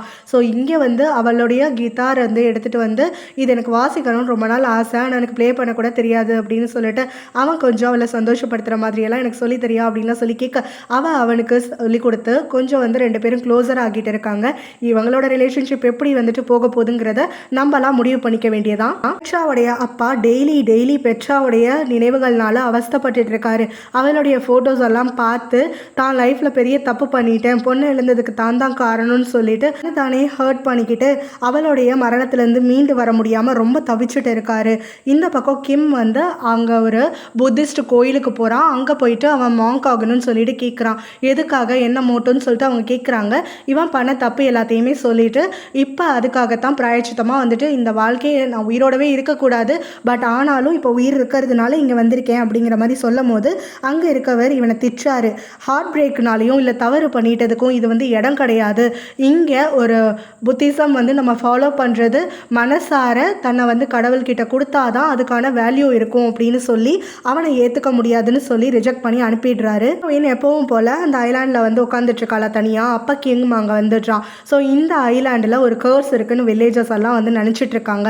ட்ரூவாக லவ் பண்ணாத ரெண்டு பேர் இந்த இடத்துக்கு வந்தாங்கன்னா 1-2 யார் வந்துட்டு ட்ரூவாக லவ் பண்ணலையோ அவங்க செத்து போயிடுவாங்க, இல்லை அவங்க வந்து சாகிற அளவுக்கான வேதனையை வந்து அனுபவிப்பாங்கன்னு சொல்லிட்டு அப்படின்னோடனே அதுக்கு ஹீரோயினும் நீ முன்னாடி சொன்னதே எனக்கு ஞாபகம் இருக்குது, அதை நான் தான் இப்போ வாழ்ந்துட்டுருக்கேனே, அதனால் அவங்க சொல்கிறத நானும் நம்புகிறேன் அப்படின்ற மாதிரி சொல்கிறா. ஸோ டெய்லி எதுக்காக இந்த ஐலாண்டுக்கு நீ போட் எடுத்துகிட்டு இவ்வளோ தூரம் ட்ராவல் பண்ணி வந்து போயிட்டு இருக்காங்கிறத நான் தெரிஞ்சுக்கலாமா அப்படின்னு சொல்லிட்டு இவன் கேட்கும் போது அதுக்கு ஹீரோயினும் ஒன் ஞாபகத்தினால தான் வந்தேன் மட்டும் தவறாக நினச்சிக்காத, எனக்கு அப்படி ஒரு எண்ணம் கிடையாதுன்னு சொல்கிறா. இதை கேட்டோடனே கிம்மும் இல்லை நான் அந்த மாதிரி முன்னாடி நினச்சிருப்பேன், ஆனால் இப்போ இத்தனை நாள் யோசிச்சதில் எனக்கு அந்த தெளிவு தெரிஞ்சிடுச்சு, நீ இங்கே வந்தது உனக்காகத்தான் எனக்காக கிடையாதுங்கிறது என்னால் யோசிக்க முடியுதுங்கிற மாதிரி சொல்கிறான். அவள் டாவை பற்றி விசாரிக்கிறா. அவளுடைய ப்ரெக்னென்சி எல்லாமே கரெக்டாக போயிட்டு இருக்குது அப்படின்னு சொல்கிற நம்ம ஹீரோயினும் பகலில் ஃபுல்லாக நிட் பண்ணுறா. அப்புறம் நைட்டு நேரத்தில்னு சொல்லி பாட்டு பாடிட்டு இருக்கா. ஸோ அவள் லைஃப் வந்து ஓரளவுக்கு செட்டில் ஆகிடுச்சு பிரமோதோட ஹெல்ப்போட அப்படிங்கிற மாதிரி ஷேர் பண்ணிக்கிறா. பிறகு உன் ஃப்ரெண்டு மூலமாக கேள்விப்பட்டேன் நீ மாங்க் ஆகலான்னு முயற்சி பண்ணியாமே அப்படின்னோடனே அதுக்கும் போனேன், பட் ஆனால் என்னையே ரிஜெக்ட் பண்ணி விட்டுட்டாங்க அப்படிங்கிற மாதிரி சொல்கிறான். அப்போ ஹீரோயினும் அங்கேருந்து கொஞ்சம் விலகி போகிறாளா. அதுக்கப்புறம் தனியாக இருக்கும் போது வந்துட்டு சொல்கிறா, இந்த மாதிரி எனக்கு லைஃப்பில் இந்த தடவை நான் திரும்ப வந்துட்டேன் அப்படிங்கிறதுனால எனக்கு இன்னும் நிறையா பிரச்சனைகள் வந்துருமோன்னு சொல்லிட்டு யோசிக்கிறேன் அப்படிங்கிற மாதிரி சொல்கிறா. இதை கேட்டோன்னே கிம்மும் உனக்கு இனிமேல் எந்த பிரச்சனையும் வராது, நீ கவலைப்பட வேண்டாம், ஏன்னா நம்ம ரெண்டு பேருமே ட்ரூவாக லவ் பண்ணிட்டுல இருக்கோம், என்னதான் நம்ம ரெண்டு பேரும் ஒன்று சேர முடியாதுனாலும் சரி உனக்கு என் மேலே இருக்கக்கூடிய காதலும் எனக்கு உன் மேலே இருக்கக்கூடிய காதலும் உண்மையானது இல்லையா, ஸோ கண்டிப்பாக நம்ம ரெண்டு பேருக்குமே எந்த ஒரு ஆபத்தும் இருக்காது அப்படின்னு சொல்கிறான். அதோட ரெண்டு பேருமே ஆளுக்கு ஒரு தசையாக பார்த்து ஒரு புன்முறுவலோட அவங்களோட வந்துட்டு நகர்றாங்க. இதோட இந்த ட்ராமா முடியுது. பபாய்.